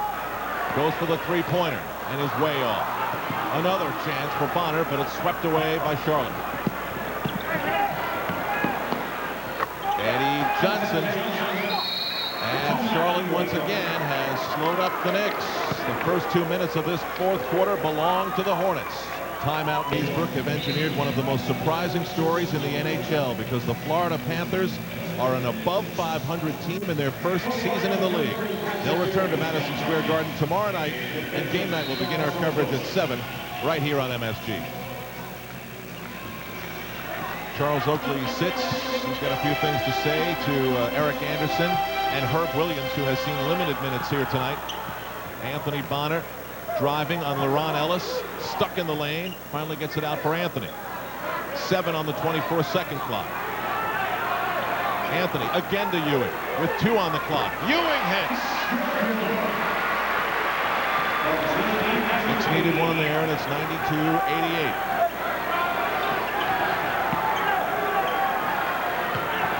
LaRon Ellis drives on Ewing, and that will be a foul on Anthony Bonner. I'm sorry, that is on Patrick Ewing, his second foul. It's actually beneficial to the Knicks because Bonner has 3 that would have been his 4th. LaRon Ellis at 6'10" moves quite well. No easy games for the Knicks these days. Bennett gets it in. Curry for Ellis. Whip pass to Bogues. Good ball movement by Charlotte, but Anthony Bonner is there to grab rebound number 8. Knick offense looking for rhythm most of the game. Anthony throws it away. Curry has it almost stolen. Out comes Muggsy Bogues. Once again, Al, Patrick backed up as he was receiving the ball. Eddie Johnson. 21 points for Eddie Johnson. He has filled in the gap created with the foul trouble of Hersey Hawkins. Starks in the post up on Muggsy Bogues. Stopped by Curry and the foul.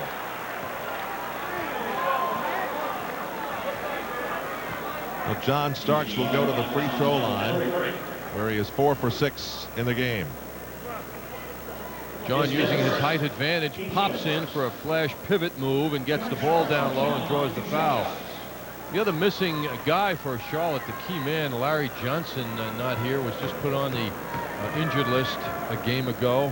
It was expected he might be back in time for the Knicks in Charlotte on Saturday, but Alan Bristow, the coach, Al, told me before the game that even if he was eligible to come off the injured list, as that will be 5 games since he has played last, he doesn't think he will be ready. He's got a strained back injury, which is not related to the disc injury he had operated on last summer. John Starks' free throw makes it 94-89. Hornets led by Hawkins 23, Johnson's 21, Muggsy Bogues 12, and Tony Bennett's 10. Knicks have gotten 25 from Starks, 12 from Bonner and Oakley. Charlotte is hustling. Patrick Ewing, 5 of 16 from the floor, 13 points, 10 rebounds. Just over 8 minutes to go. Curry, that's his kind of jump shot. 8 points for Del Curry, who's only 3 of 11 from the floor. He's from the streaky school of shooting. Orlando Blackman's been hot and remains so. Blackman now with 15 points on 7 of 11 shooting. Tony Bennett all the way, tipped in. LaRon Ellis saved the Bennett miss. Well, the problems began when Bennett made the move. Got free to go down the middle.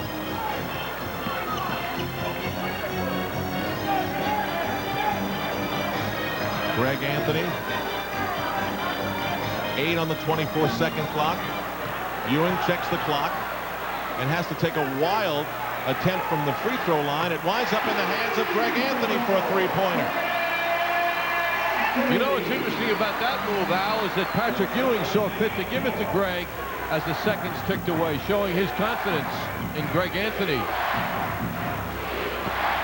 The miss by Curry, the rebound by Starks.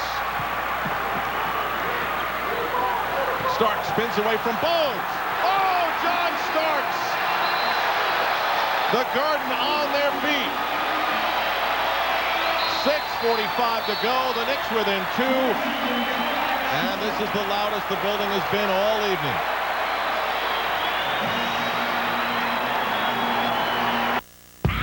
It's a college hoops trip. The Knicks and the Garden here, and the fans, the excitement that only John Starks seems to be able to do from time to time. They come in with the #2 offense in the NBA, and it looks as though the Hornets will go over 100 easily, and they do as they reach the 100-point mark on that jumper by Eddie Johnson. It's the first team to break 100 on the Knicks in 11 games since December 6th against Houston. Starks loses it out of bounds, and it's obvious that the Knicks are going to have to break 102 with authority if they hope to win this game. So rare moments at the Garden. Pizza is but a distant memory. Just over 6 to go in the fourth. 6 Knicks in double figures. Bogues for Johnson. Gets Oakley in the air. Almost an air ball for Ewing. But pressure on defense has to lift up even more intensity-wise now.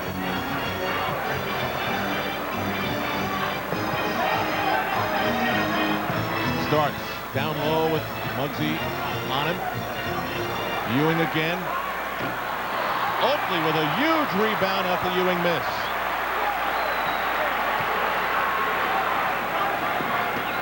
Ewing for Anthony. He's hit 2 in a row from the perimeter.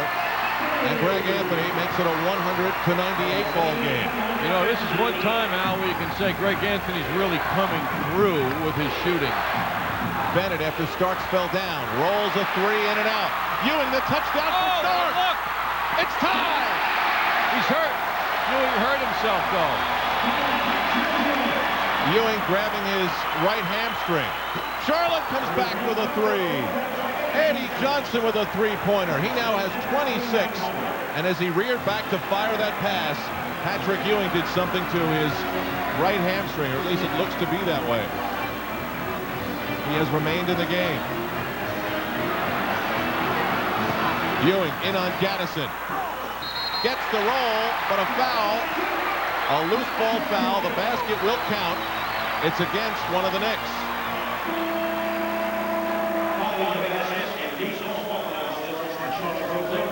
Well, Patrick Ewing, if he's bothered by a leg problem, doesn't show it on this play. He had the soft touch.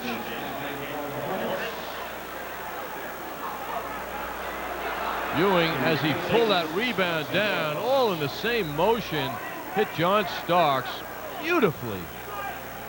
It's the second time in the game we've had a situation where a basket counted and there was a loose ball foul against the Knicks, and both times it was Charles Oakley. Ewing and Mike Saunders and Pat Riley have not even connected eyes. There has been no thought. Now, one of the things that Charles Oakley better think about doing is interrupting Eddie Johnson's momentum and feel for the ball when he gets it. He's got to use a foul on him. Eddie Johnson, quick release, and he now has 28 points. That's a season high for Eddie Johnson. Charles is not getting to Johnson. That's when you use a foul intelligently to break a guy's rhythm. Let him sense something's going to come at him physically. Now, John Starks had the Garden rocking with that dunk, but Charlotte has responded again. Ewing is off, the tip by Oakley.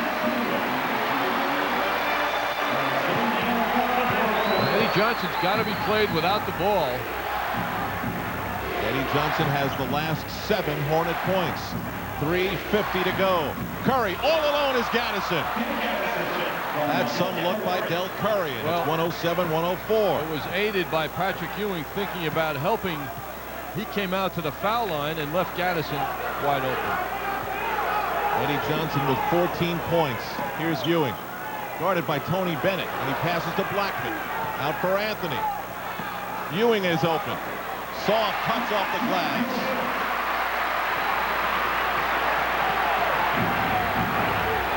Well, the excitement level has zoomed ahead, Al, as both teams are matching each other now. Shot for shot, it seems. Knicks down 12 earlier in the second half. Slowly but surely they've cut it. Del Curry with a difficult three-point attempt. Offensive foul, Charlotte, as Anthony hits the deck. Kenny Gaddison sent Greg Anthony flying as that shot went up. Fourth foul on Kenny Gaddison. Muggsy Bogues returns to the Hornet lineup. Tony Bennett is gone. Charlotte Hornets. Look at 21 three-pointers taken in the game. Both teams with 6. Blackman for Starks. Boy, you think they miss Alonzo Mourning and his shot blocking when you see moves like that. Knicks within 1. Once again, it's John Starks who has 31 points. I'm sorry, the Knicks have gone in front by 1. 108-107. 7 left in the game. The Knicks have captured the lead. Charles Oakley on the tip-in brought the Knicks to within 1. Charles Oakley staying on Eddie Johnson now. Johnson had a string of 7 straight points moments ago. Charles is not letting him get away now, though. And then John Starks, instead of going right, comes up with a surprise move with a left-handed drive that gave the Knicks a 108-107 lead. John Starks with 31 points, 2:47 to go. The Knicks lead for the first time since they led in the first quarter, 22-19. Charles Oakley, 14 points, 13 rebounds. Patrick Ewing has gotten his shooting numbers back. He's 7 for 20, 17 points, 12 rebounds. They've been an important trio for New York here in the fourth quarter. Bogues looking to get the ball into Eddie Johnson's hands. It is saved and out of bounds. It will be Nick Ball. The intensity level was up so that this man had a little more of a sense of rushing his shot, which he missed. And the 42nd consecutive sellout for the Knicks is very much into it. 2:22 to go. Ewing guarded by Kenny Gaddison. Out of bounds off Charlotte. And Ewing is limping severely. This is what Eddie Johnson's facing now with Oakley in hot pursuit last time down court. Charles is working very hard, as is Eddie Johnson, to get the ball. Patrick Ewing was struggling to walk just moments ago, but he has remained out there for the Knicks. Starks spinning for Patrick, way out there. Big rebound by Rolando Blackman as the buzzer on the 24-second clock expires. Ewing bangs in on Gaddison. Under 2 minutes to go. Rolando Blackman. Oakley just missed. It's up to the Knick defense as Patrick Ewing slowly makes his way up the floor. Gaddison is taking some of the energy from Ewing with that tremendous banging going on. I'm surprised now the officials are letting that physical play by those two go as much as they have. 7 on the 24-second clock. Ewing and Starks team up on Hawkins and get the jump ball.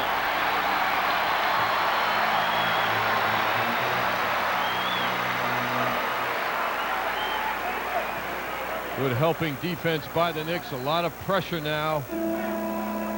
John Starks showing how strong he can be. LaRon Ellis up off of the Charlotte bench. It will be Starks against Hawkins on the jump. LaRon Ellis replaces Eddie Johnson, who leads with 28 points, the most he has ever scored in a Charlotte Hornet uniform. The tip is saved by Patrick Ewing. Just under 90 seconds to go. It's a one-point game favoring the Knicks.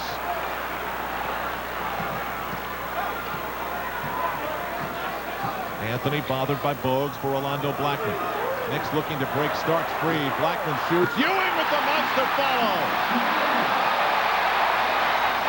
That's just so exciting. What a timely play by Ewing. Timely is the big word. Just over a minute now. Knicks by 3. Del Curry for 3. It's tied. Oh, this team can put it up from the perimeter.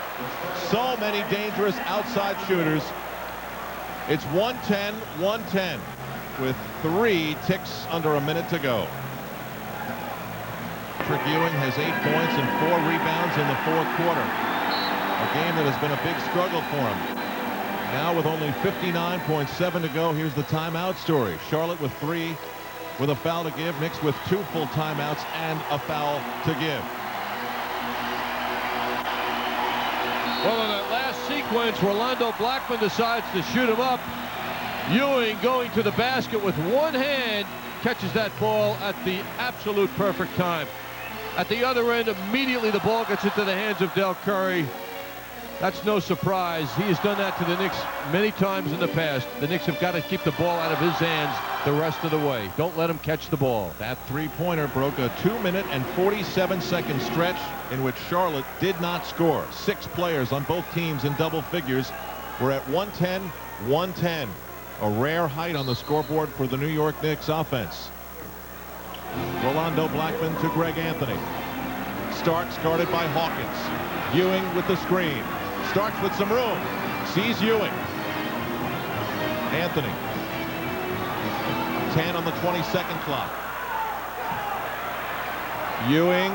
Hard off the glass. Del Curry the rebound. Patrick was looking for the foul as much as he was concentrating on the rim. It was a very difficult shot by him.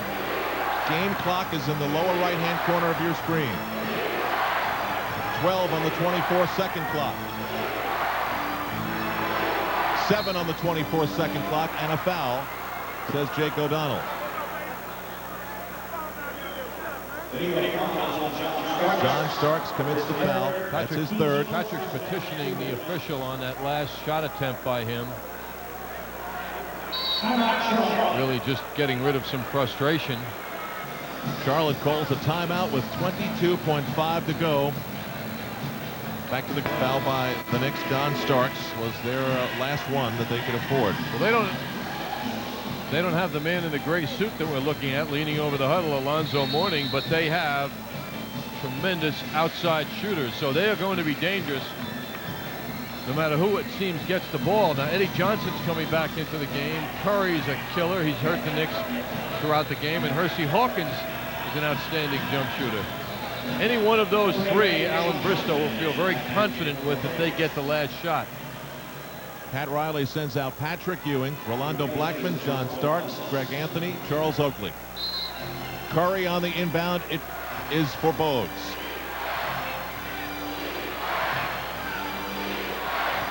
Bogues, well, willing to now kill the clock as much as possible, Al. As you said, they'll nurse it down as far as they can before shooting. Bogues dances. Was that the option? What a surprise. Ewing calls time, but it's too late. With Hersey Hawkins, Eddie Johnson, and Del Curry on the floor, that was what was called? What a shocking play that was. Play selection. They're saying now that there are 0.5 of a second remaining on the clock, and that the Knicks did get their timeout in time. I mean, Muggsy's a good player, but that looked like it was what Charlotte was setting up to do. Well, one thing is that you know he's going to get the shot off with his quickness. Crossover dribble, and he got a decent shot. Anthony played him well. He was right on him, right in his vision as he went up for the shot. But as you say, Al, with the 3 shooters there are on the court with over 22 seconds to make a play, it's amazing. This is during the play. Alonzo Mourning did not even look. Well, that was his way of helping his team, Al. He was superstitious about that.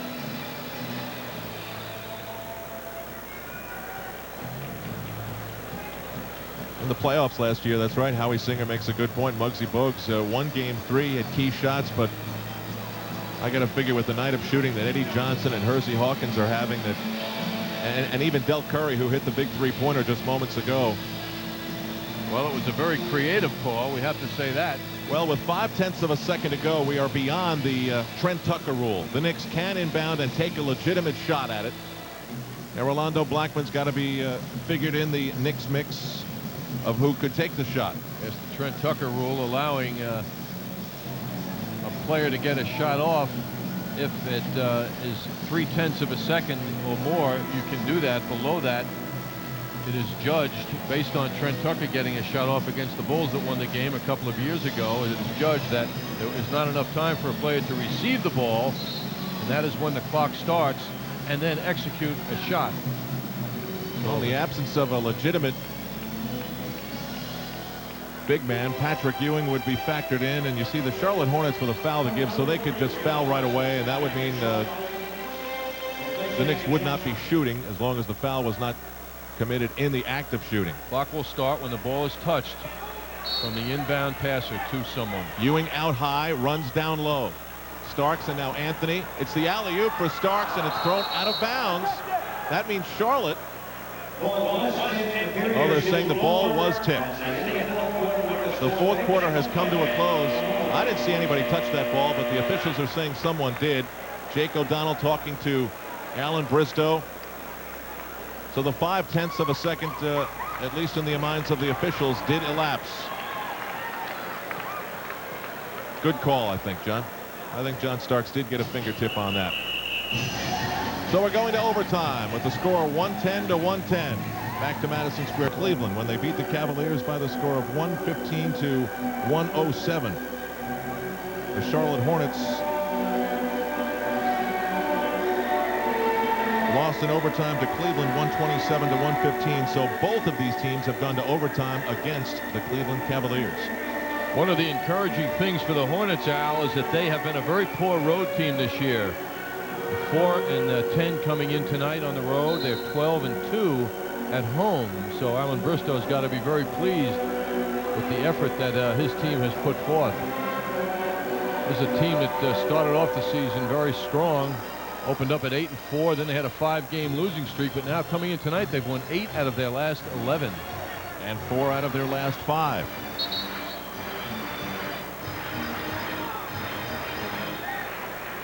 Knicks win the tip, playing tonight with more people in street clothes on their bench than in uniform. Anthony for Blackman. Hot hand in the second half for Blackman. Starks hard off the rim. Oakley battling inside. Loose ball foul on Charles Oakley. That is his 5th personal foul.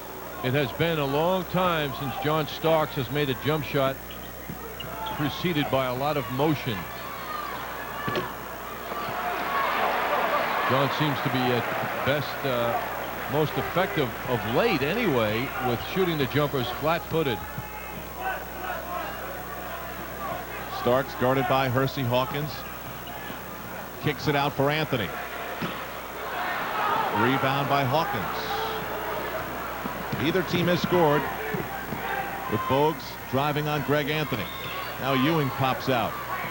Knicks switch back. Curry. Ewing hit from behind. Gaddison runs into Oakley. It will be Charlotte ball with 4:01 to go. There'll be a fresh 24-second rotation put up on the clock. Hersey Hawkins 23 points, but since he got in foul trouble, not a point. Both these teams not strangers to overtime sessions. Last year, 3 times in overtime between the Hornets and Knicks. Once in regular season, twice during the playoffs. Turnaround by Curry is off. Orlando Blackman has the rebound. Driving all the way. Tried to drop it off for Oakley. Officials disagreeing. Jimmy Clark, Jake O'Donnell. I think all 3 officials did something different, and Jake O'Donnell has said, okay, in the midst of confusion, it's a jump ball.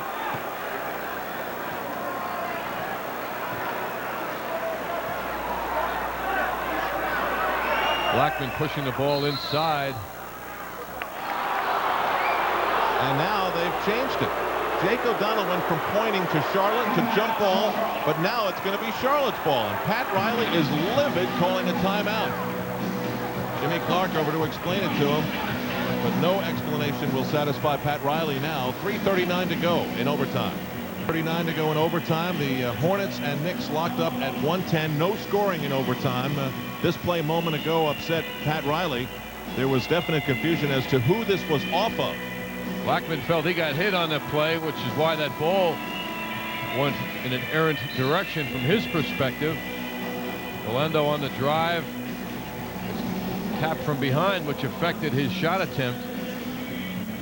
End result is the Charlotte Hornets have the ball.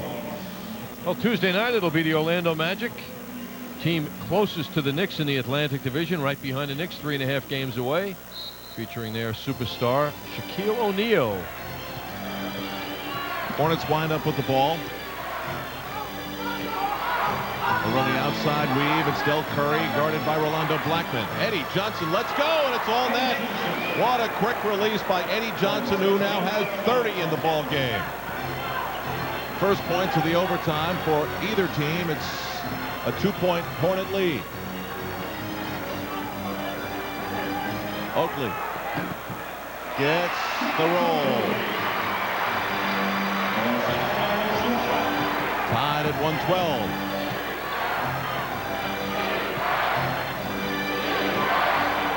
Eddie Johnson wide open. He's getting free going around picks, and the Knicks are not adjusting to that at all. Wide open. Someone's got to jump out on Eddie Johnson. Well, Muggsy Bogues doing a good job, sensing he's the hot man. Getting him the ball. 2:40 to go. Patrick Ewing surrounded by 4 Hornets. Anthony's left open. Well short on the shot, followed by Oakley. Finally, a foul. The Hornets are happy for Greg Anthony to get the ball at the end of a 24-second sequence. As well as Greg has been shooting of late, he's the man the Hornets would much rather see shoot at the end of that time. You see on that play how Eddie Johnson got free. That's what picks are all about, getting your right man free. Knicks hitting only 70% from the line. What an advantage for Charlotte there. Oakley a 77% shooter on the season, and now 3 of 4 in the game.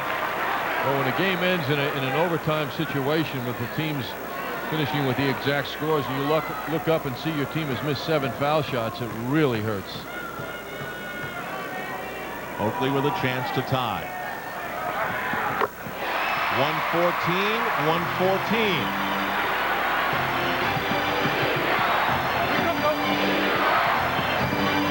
Bogues. Again, Johnson was free, but momentarily. Now he drives. Off the underside of the backboard. Starks on the run.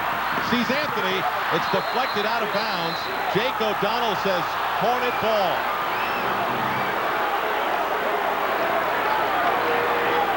Starks sees Greg Anthony ahead of him. Greg can't handle that pass. Just over 2 minutes in overtime. Game tied at 114. 4 points for both teams. Johnson, Bogues, Curry.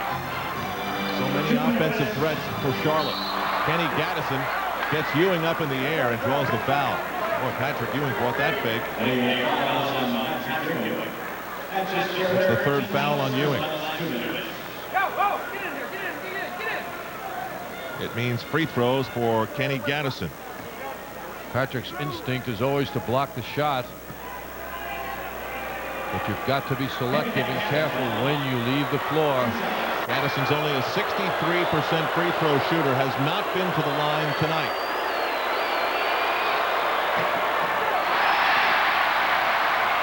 The game remains tied.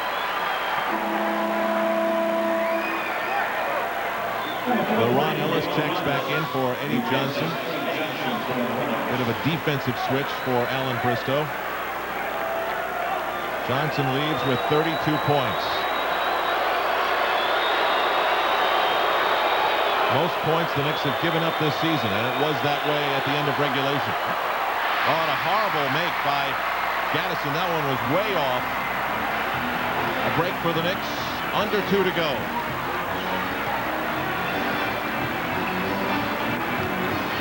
The Knicks out-rebounded Charlotte by a frightening number. Patrick Ewing, the jump hook. Remarkable touch Patrick had on the ball. 14 straight games over 20 points. It didn't look like he'd have a 20-point game after that first half. Hawkins driving, dishing, a foul underneath. John Starks quick to raise his hand. Hawkins with a fine drive, and what a lovely pass inside to Ellis. Well, Ellis hasn't been to the line much this season. Tonight, he's made both, but on the season, he's only a 59% free throw shooter, 16 of 27. He pushes that percentage up a bit, and now on the moment to change, Alan Bristow does. Eddie Johnson for Kenny Gaddison. You know, Al, a remarkable statistic. The Knicks frontline starters have out-rebounded the Charlotte frontline starters 36-7. And we're in overtime. 116-116. LaRon Ellis gets the job done at the free throw line. Anthony for Starks, guarded by Hawkins. Starks in traffic, out of bounds. This time, it's off of Charlotte. It's a very tough selection by John Starks with that pass. The Knicks are fortunate to get that ball back. Timeout is called by the Knicks, who have 10 seconds to shoot with 1:50. As he was well covered to Charles Oakley. Fortunately, the call went in the direction of the Knicks. Knicks and Hornets with 2 full timeouts. Hornets with a foul to give. The Hornets, by the way, in the absence of Alonzo Mourning and Larry Johnson, have 7 players in double figures, and that's exactly what Pat Riley and Dick Carter are doing right now, running a timeout. Calendar night at the Garden to begin the new year.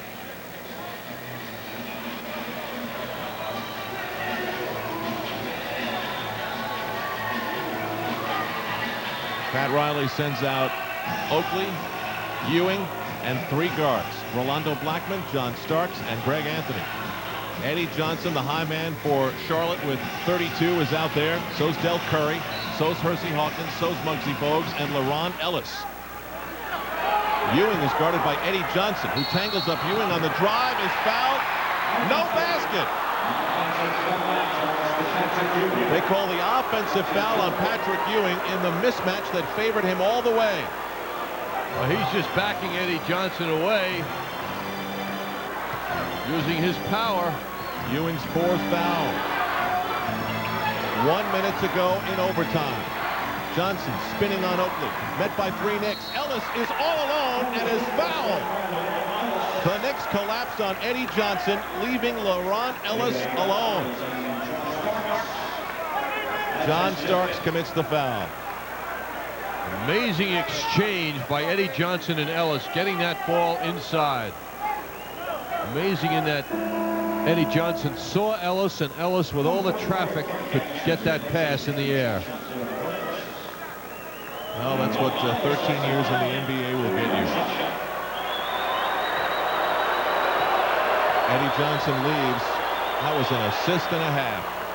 And LaRon Ellis has given the Hornets a 3-point lead with 55 seconds to go.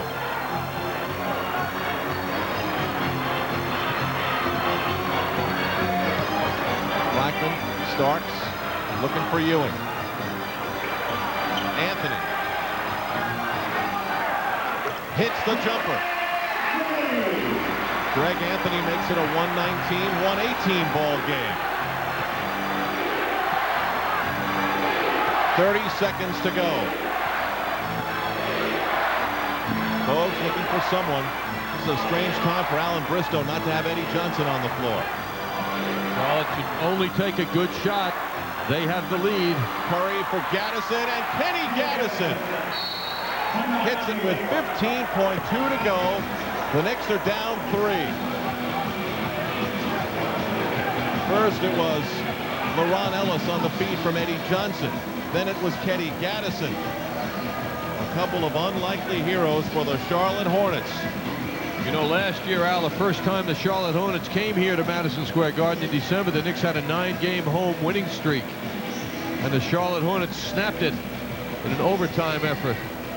Good bounce pass to Gaddison, who goes up. No hand in his face, so he saw that basket clearly. Beautiful lead pass by Curry. Gaddison coming through. Gaddison claiming he was hit on the arm and should have gotten a foul call as well. Gaddison has had to play at 6'8" against Patrick Ewing all night in what in the past has always been a tremendous mismatch favoring the Knicks. Only 12 points in the game for Kenny Gaddison, but those 2 were huge. Now there's a lot of time to go, 15.2. The timeout situation is this, with the Hornets still having a foul to give. How about if you tell the Charlotte Hornets, look, you're not going to have Alonzo Mourning and Larry Johnson for 2 games. Can you beat Chicago in the Knicks? And that's exactly what they're on the verge of doing here. 15.2 to go. Knicks have to be thinking 3-point, right, John? I would say, Al, but I think they've got to go. They've got to go for a quick basket and hope on a steal. You would not go for a three-pointer? I don't think I'd live on the 3. No, because you don't have enough good 3-point shooters there. Well, if Charlotte has a foul to give and they give me the chance to take it, I think I'm going to go. Greg Anthony's hit 2 of 3. John Starks 2 of 3. Rolando Blackman 1 of 2. And Corey Gaines has the other. He's not in the Knick lineup that makes its way onto the floor. Well, they've all been struggles lately for the Knicks, who are trying to still maintain the strength they feel here at the Garden. They're down 3 with 15.2 to go. Oakley looking to inbound. He's got Anthony. No question. Starks lets the 3 go. It's well short. Tapped out to Gaddison. And a whistle and a timeout is called. 6.2 seconds to go. The Knicks elected to take it quickly. And John Starks' 3-point attempt was well short.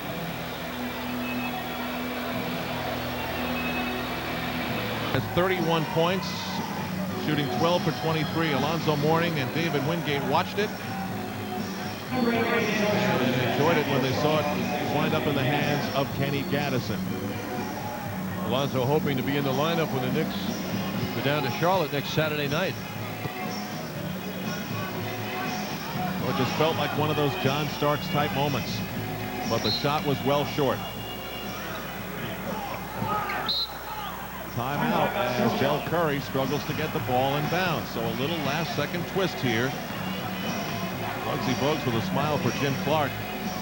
You know what will haunt the Knicks, of course, when they review this game, the coaching staff particularly, is the 57-point first half that they allowed in Charlotte, and the 13 turnovers that the Knicks had in the first half that allowed Charlotte 15 points. Well, you'd have to work out the percentages, but this is definitely going to put a dent in, if not take away, the NBA defensive lead that the Knicks had coming into this game, averaging under 90 points a game. And holding 11 prior opponents under 100. Now, the Knicks have shown tonight also that under certain circumstances, their offense can stay with a team that scores points. They're at 118. The Hornets now at 121. John Starks, 31 points. Patrick Ewing started oh so slow. At one point, he was shooting 3 of 13, 9 of 24, 21 points and 14 rebounds. Patrick Ewing's left leg will definitely be part of our post-game story. Now, we certainly hope for his and the Knicks standpoint that it doesn't become a part of Tuesday night's story when the Knicks welcome Shaquille O'Neal and the Orlando Magic into the Garden. Shaquille coming in as the #1 scorer in the NBA at 28 a game. Game night begins our coverage at 7 here on MSG. Not much being said right now on the Knicks bench.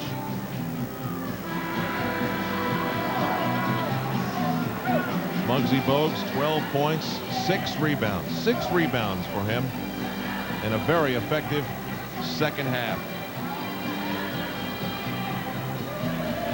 Interesting, Muggsy's 3rd in the league in assists, and the Hornets are dying to get a bigger point guard. You would hope that the man that ultimately replaces him plays as well as Muggsy has. Muggsy is fouled by Greg Anthony with 5.2 on the clock, and he will go to the free throw line, already having made his 4 previous attempts. And coming into the game, Muggsy a 79% free throw shooter. As we said earlier, Muggsy and Del Curry, 2 of the original Charlotte Hornets, still with the team. It rolls out. Now the Knicks still thinking in terms of Muggsy missing this shot and racing up the court for another 3-point attempt. 5.2, lots of time. Muggsy takes that away from the Knicks. 122-118. The Knicks have called timeout with 5.2 seconds to go. We'll step aside one last time on MSG. Turnovers. 23 turnovers that have turned into 26 Charlotte points. Knicks had 20 in their win over Washington on Thursday. It's definitely been a number that the coaching staff of the Knicks has been keeping a close eye on, and it really has hurt them here tonight.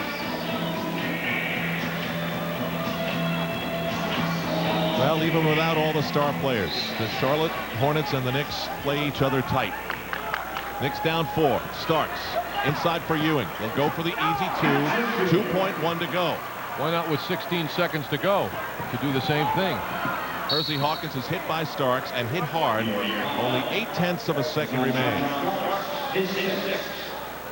Of course, on that play, the Knicks, knowing they need 4 points to tie, had to get 2 no matter what. So what if you make a 3? Their only chance was to get a 2 and then hopefully another 2. John Starks has fouled out, which brings Corey Gaines back into the game. Corey Gaines showed the Garden fans that he could play in his minutes in the first half. Scored a 3-pointer, his first points with the Knicks. John Starks leaves with 31 points, 6 rebounds. Now, I also want to add that Corey Gaines, in his brief appearance, had 5 assists in 8 minutes.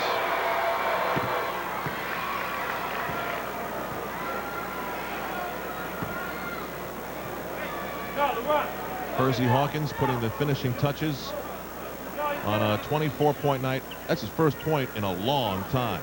He had 23 points and was sizzling when he picked up his 5th personal foul left, and is never able to become the hot man for the Hornets after that. No points in the 4th quarter until now.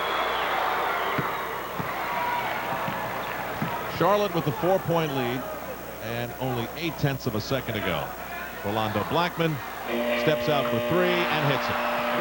It'll go down as a 1-point loss for the New York Knicks, as both teams, badly undermanned because of injury, go right down to the wire. But the Knicks have now lost 4 of their last 7. Anthony Bonner in his first start with the Knicks, 12 points and 8 rebounds, but used little down the stretch. As the Charlotte Hornets, without Larry Johnson, without Alonzo Mourning, beat consecutively the Chicago Bulls and the New York Knicks. Games of this 1993-94 season. A 1-point victory for the Charlotte Hornets. Del Curry in regulation tied it up with a 3-ball at 1:10, and they went into overtime from there. A 14-13 overtime period went to the Charlotte Hornets. One of the big plays coming here. Eddie Johnson, who had 32 points, dished it to LeRon Ellis, a free agent signed early in the year, had 13 tonight, a 3-point play, gave Charlotte a 119-116 lead. John Starks fouled out of the game, had 31 points, a great effort for him. The final score again, 124-123. The Knicks had won 31 of their last 34 here at Madison Square Garden, but badly undermanned tonight without 5 players. They went mainly with 6 people tonight. Anthony Bonner got the start. Rolando Blackman came off the bench, and that was it for the Knicks as they drop a 1-pointer. These two teams have played a ton of overtime games, of course. Last year, 3 times. The Knicks playing in their 2nd overtime this year. Their overtime record now is 1-1. Now let's take a look at the leading scorers for this game. Brought to you by, as usual, the Tri-State Jeep and Eagle dealers. There's only one Jeep, and it's only at your Tri-State Jeep and Eagle dealers. Eddie Johnson had a big first half with 14, finished with 32. That's a Charlotte Hornet high for him. Hersey Hawkins had 23 in the midway into the 3rd quarter, just 2 after that. In fact, the final 2 free throws. LeRon Ellis, as I mentioned, 15 off the bench, and a great effort for him. Muggsy Bogues, 13, 11 of those coming in the second half. Kenny Gaddison also with a key bucket in overtime, and Del Curry, who had just 11, made him when it counted. For the New York Knicks tonight, John Starks back on the beam, 12 of 23 shooting for 31 points. Patrick Ewing, not a great night in terms of percentages, but Ewing with 23 on 10 of 25 shooting. Others in double figures. Rolando Blackman, who is getting his shooting eye back, getting some time with 18. Charles Oakley, a big night with 18. Greg Anthony had a good first half, finished with 16, and Anthony Bonner had 12 points for the New York Knicks. And now joining us here courtside, one of the stars of the game, Eddie Johnson. You were about unstoppable tonight. You had it all going. When does a shooter like you know that you're not going to be missing much in a game like this? You know, it's kind of weird because before the game I was feeling terrible. My finger, you know, I had tore a tendon in my finger and my back was all messed up, and you know, and I hit the first few jumpers and it seemed like I was just concentrating a lot better because of the injury. And I just got it rolling. But you have to give my teammates credit. They got me the ball in good situations and I was able to knock it down. Your team played this game tonight without Alonzo Mourning and Larry Johnson. That's about 40 points missing from your lineup. But I was looking at it, conversely, it gives guys like you a more of a chance to get into your shot rhythm in your offense, doesn't it? It's going to help us in the long run, and that's what I'm telling these guys, and that we got our two big horses that's sitting out, and all of a sudden, guys like myself are getting experience playing on the floor, and when they come back, it'll be a lot easier feel, I think, for the team as a whole, and that's what we're counting on. We played extremely well the last 3 games without them, and we had an opportunity to win in Cleveland. We didn't do it, but we beat the Bulls, and we came in here and beat a great Knicks team, and it's definitely the best win for us so far this year. You scored the most points of any team against a New York Knicks team this year. In fact, they had stopped 11 straight opponents under 100 points. In your mind, what was the key to scoring as many points as your team did tonight? Well, we're just a fast-paced team. When we play well, we move the ball, move it around, and we got excellent scores. You know, Larry Johnson and Alonzo are definitely our 2 stars, but myself, Dale Curry, and Hersey Hawkins can put that ball in the basket. And with Muggsy Bogues shooting the ball well, we're a very tough team to guard. And that's what happened. We moved the ball extremely well. We kept our feet going. We made the big guys get out and play us. And I think they got a little tired at times, and we were able to take advantage of it. And one of the key plays, I think, that might have surprised some people, a great pass from you to LeRon Ellis underneath the basket. You were about triple teamed or maybe 4 people covering you at that point. I guess you had to make the pass. Well, my role has changed in a sense. I mean, tonight was the first night, I think, since I've been put in the starting lineup where I really looked at the basket. You know, I've been trying to improve my defense and try to add other things to the team. And, you know, one of the things I've been trying to concentrate on is getting the ball, giving the ball up when my shot's not there. And LeRon just spotted up under there. I saw Pat coming at me, and I had no choice but to pass. It was a key play, certainly. And congratulations, Eddie Johnson, 32-point night in the 124-123 victory by the Charlotte Hornets over the New York Knicks. And, of course, he's our NatWest player of the game, as you see, 13 of 23 tonight for Eddie Johnson in an overtime victory over the Knicks. Just their 4th in their last 35 here at Madison Square Garden. There is Eddie Johnson. You give him an inch, he'll take a mile, and he did it tonight. Guests, of course, on the Knicks postgame report received the American Express gift check. Think of it as a universal certificate that can be used to buy anything just about anywhere. Gift checks are available where American Express traveler's checks are. And then the other call the other way. I mean, in that kind of game, it's going to come down to 1 or 2 possessions. You know, but they deserved it. They dug it out. They came in undermanned, and we're undermanned and on our court, and you know, they did the job. So there's not much to say about it. They're a team that sets better screens than them, but they were always screening. Yeah. You know, it was more than that. They play a game it's wide open in transition.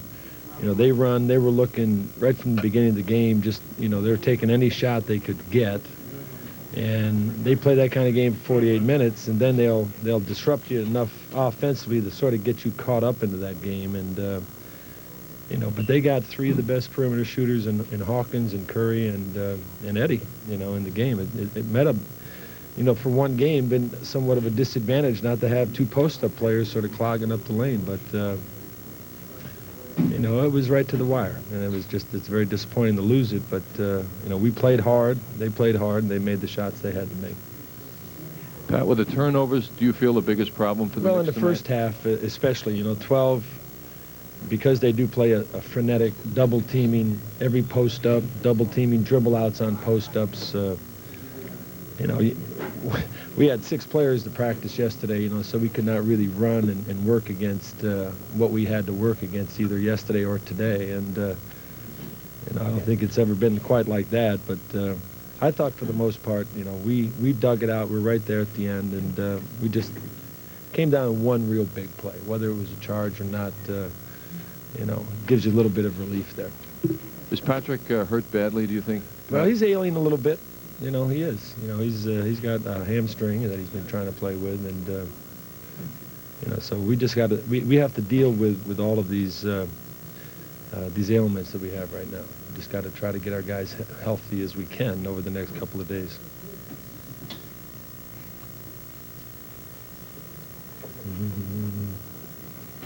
Pat. Oh, yeah. No, I mean, Rowe, you know, had to play some extended minutes today, but, you know, I think he's coming along. I think he's going to give us a big lift.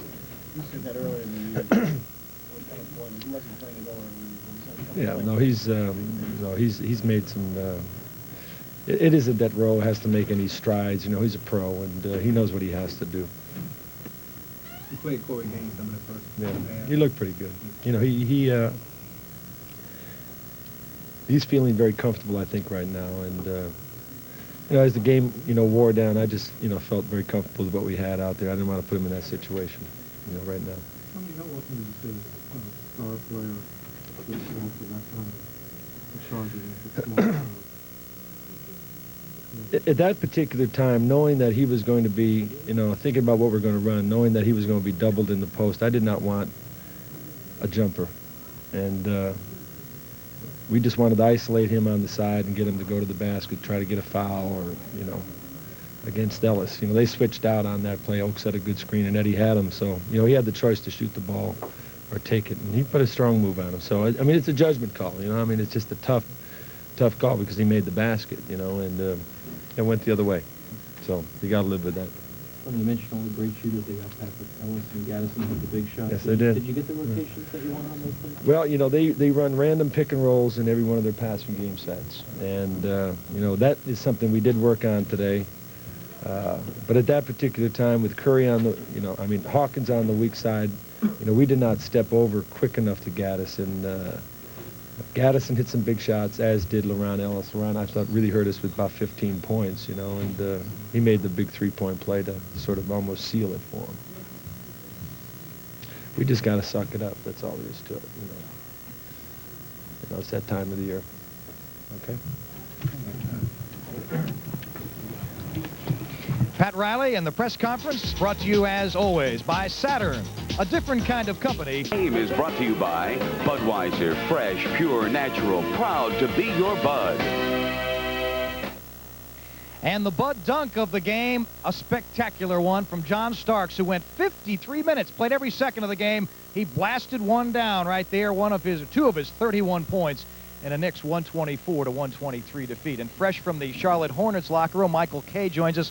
And this game is an important win, I would think, for this team after facing Chicago, beating them, knocking them off, and snapping a 10-game win streak, coming in here and beating the Knicks without Alonzo Mourning and Larry Johnson. What was Alan Bristow talking about? Well, he seemed very pleased because I asked him if a win like this without those guys really is telling and really might make the team better. He says, oh, you mean a game where we can run the passing game, where Muggsy Bogues can be an actual point guard and I can actually coach? He says, yeah, I think it can help, and it will help because you know that Alonzo Mourning and Larry Johnson are going to come back, and now you've got guys who have stepped up, guys like Eddie Johnson, who have shown they can do the job, and now they've got other options other than those two guys. I think these two wins against two tough teams for them in their conference, very, very important wins, and so did their coach. You know, Pat Riley in his press conference mentioned that Eddie Johnson discovered the fountain of youth tonight.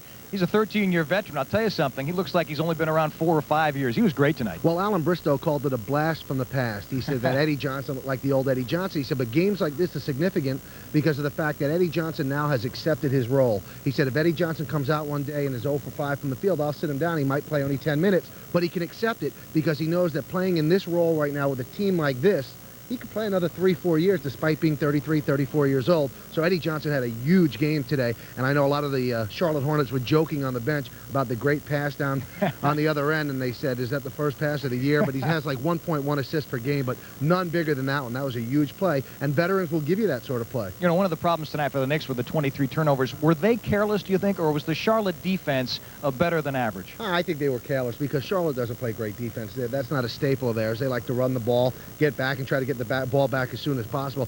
The Knicks are playing a lot of people a lot of minutes, and when you play a lot of minutes, you're going to turn the ball over just from simply fatigue. You mentioned John Starks played 53 minutes. He handles the ball a lot. Greg Anthony, who really is still building up his stamina, played a heck of a long time. I think it was 45 minutes. And you're going to turn the ball over again simply from fatigue. But Charlotte will take it because they like to run the basketball and on turnovers. Well, that translates into an easy 2-point for them. And my final question, did you bring your sneakers? We may need you on Tuesday night against Orlando. I'll bring them on Tuesday, but I will not go up against the Shaq. All right, Michael Kay, thanks much. Excellent job, as usual, from the Charlotte Hornets locker room. We'll be back with Curtis Bunn and words from the Knicks locker room as Charlotte wheel out some of the tape that was keeping that groin in place. It took them about 4 or 5 minutes, and believe it or not, I think the Knicks outscored Charlotte during the sequence. Yeah, that might have been a funny sequence, but it's not funny what's happening to the team right now. They're very disappointed that despite Ewing being hurt and the other guys being out, that they were unable to win at home against a team that also had 2 all-star players out of their lineup. Curtis, let's talk about the marathon minutes played by some of these guys. Everybody played at least 45 minutes except Rolando Blackman, who's, I think his high game this year was 26 minutes. He went 38 minutes. Yeah. How long can they go with a 6-man rotation without some of these other people having problems? No, I don't think too long, especially with the fact that Orlando's coming in and they're playing well on Tuesday. So it's going to be a difficult task for them right now. Hopefully Campbell and Mason will be back, and that'll give them a little bit of relief. But they only practiced with 6 players yesterday, Pat Riley said. And you can't really accomplish too much when you only have that those kind of numbers. Aside from the obvious disappointment in the locker room, what else are the Knicks saying? Well, it's mostly frustration. Greg Anthony said it's just a shame that this team did not get it done on the defensive end, and that's where their cornerstone has been all the while. And they gave up 24 points? 124, most by any team this year. Yeah, and they were disappointed in that respect. But also the Hornets, they gave them a lot of credit because they played undermanned as well, and they moved the ball great, and they have great outside shooters, and they got the ball to the right people. One of the situations that came up during the game, I don't know whether you're able to find anything out about this, but John Starks and Charles Oakley with a couple of verbal disagreements about whether or not Charles should be getting the ball in that low post. Yeah, well, that's a routine for them, really. Oakley, when he starts scoring a little bit, gets a little shot happy, and of course Starks wants to shoot. So they're two fiery characters who are going to exchange words. Neither are going to back down from an opponent, certainly not a teammate. But talking to the guys, they say it's nothing, just frustration of playing the game. Are you able to get a feel yet as to Anthony Mason's severity of his ankle sprain or Tony Campbell's foot problem? Well, I don't think Mason is that bad. I think it was tender today, and he really probably could have gone if it was a pressing situation. But he really didn't want to they didn't want him to risk it right now. He has a few more days. I think he'll be back against Orlando. And Tony Campbell is something that has flared up, and he says it's really painful for him. He couldn't go the other night.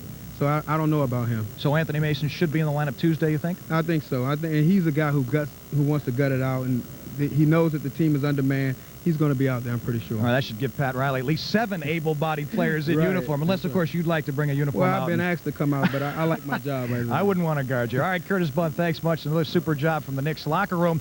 The Knicks losing tonight by a final of 124 to 123. They gave up 57 in the first half, could not slow down the red-hot Charlotte Hornets, who've now won 5 of 6. Yelling at his lineman who can't hear in here.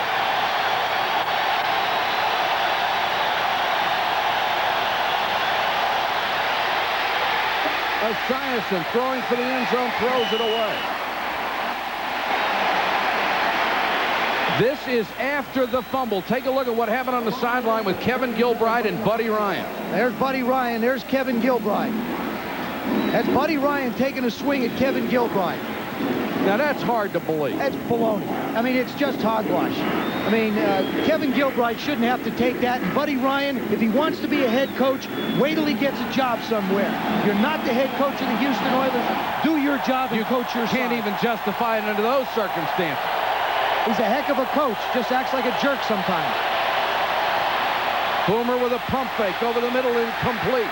Of course, what Ryan is upset about is he wanted to see the clock killed and go in with a 14-point lead. He has taken a lot of shots at the Houston Oilers offense, and one thing he did by taking those shots, he solidified the offense against him. I don't care. He's not the head football coach of the Houston Oilers. You're absolutely right. If this football team doesn't go to the playoffs, it's going to be because of division on a coaching staff, not because of division of a football playing team. And he's lucky that Kevin Gilbride didn't come back after him.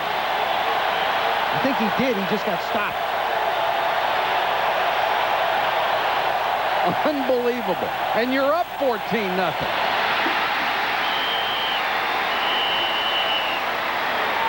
They'll stop the clock with 9, make it 8 seconds, and now this clock did not stop. The officials signaled for a timeout about 10 seconds on the clock. Got to give credit to the Houston Oilers fans for that one. This will be a 40-second timeout.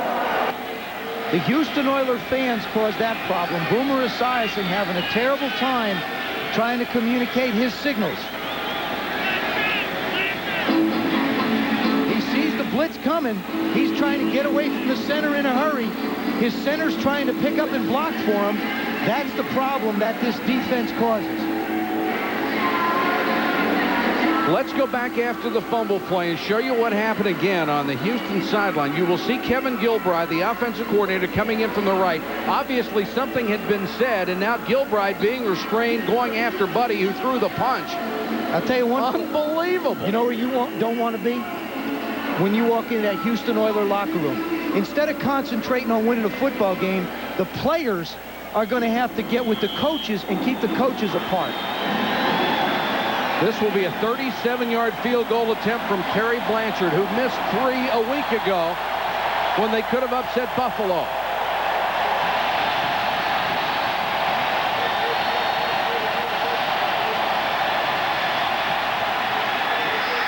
He missed that one, too. So the Jets blow a huge opportunity after getting the fumble. That's the end of the first half. The score: the Oilers 14, the Jets nothing. You just saw that, Mike and Joe. Buddy Ryan, Kevin Gilbride. I'd like to be a fly on the wall in the Oilers locker room. Well, you don't win 10 in a row without a little fisticuffs, do you? The Oilers lead at halftime 14-0. And oh, by the way, Steelers are big. Oilers.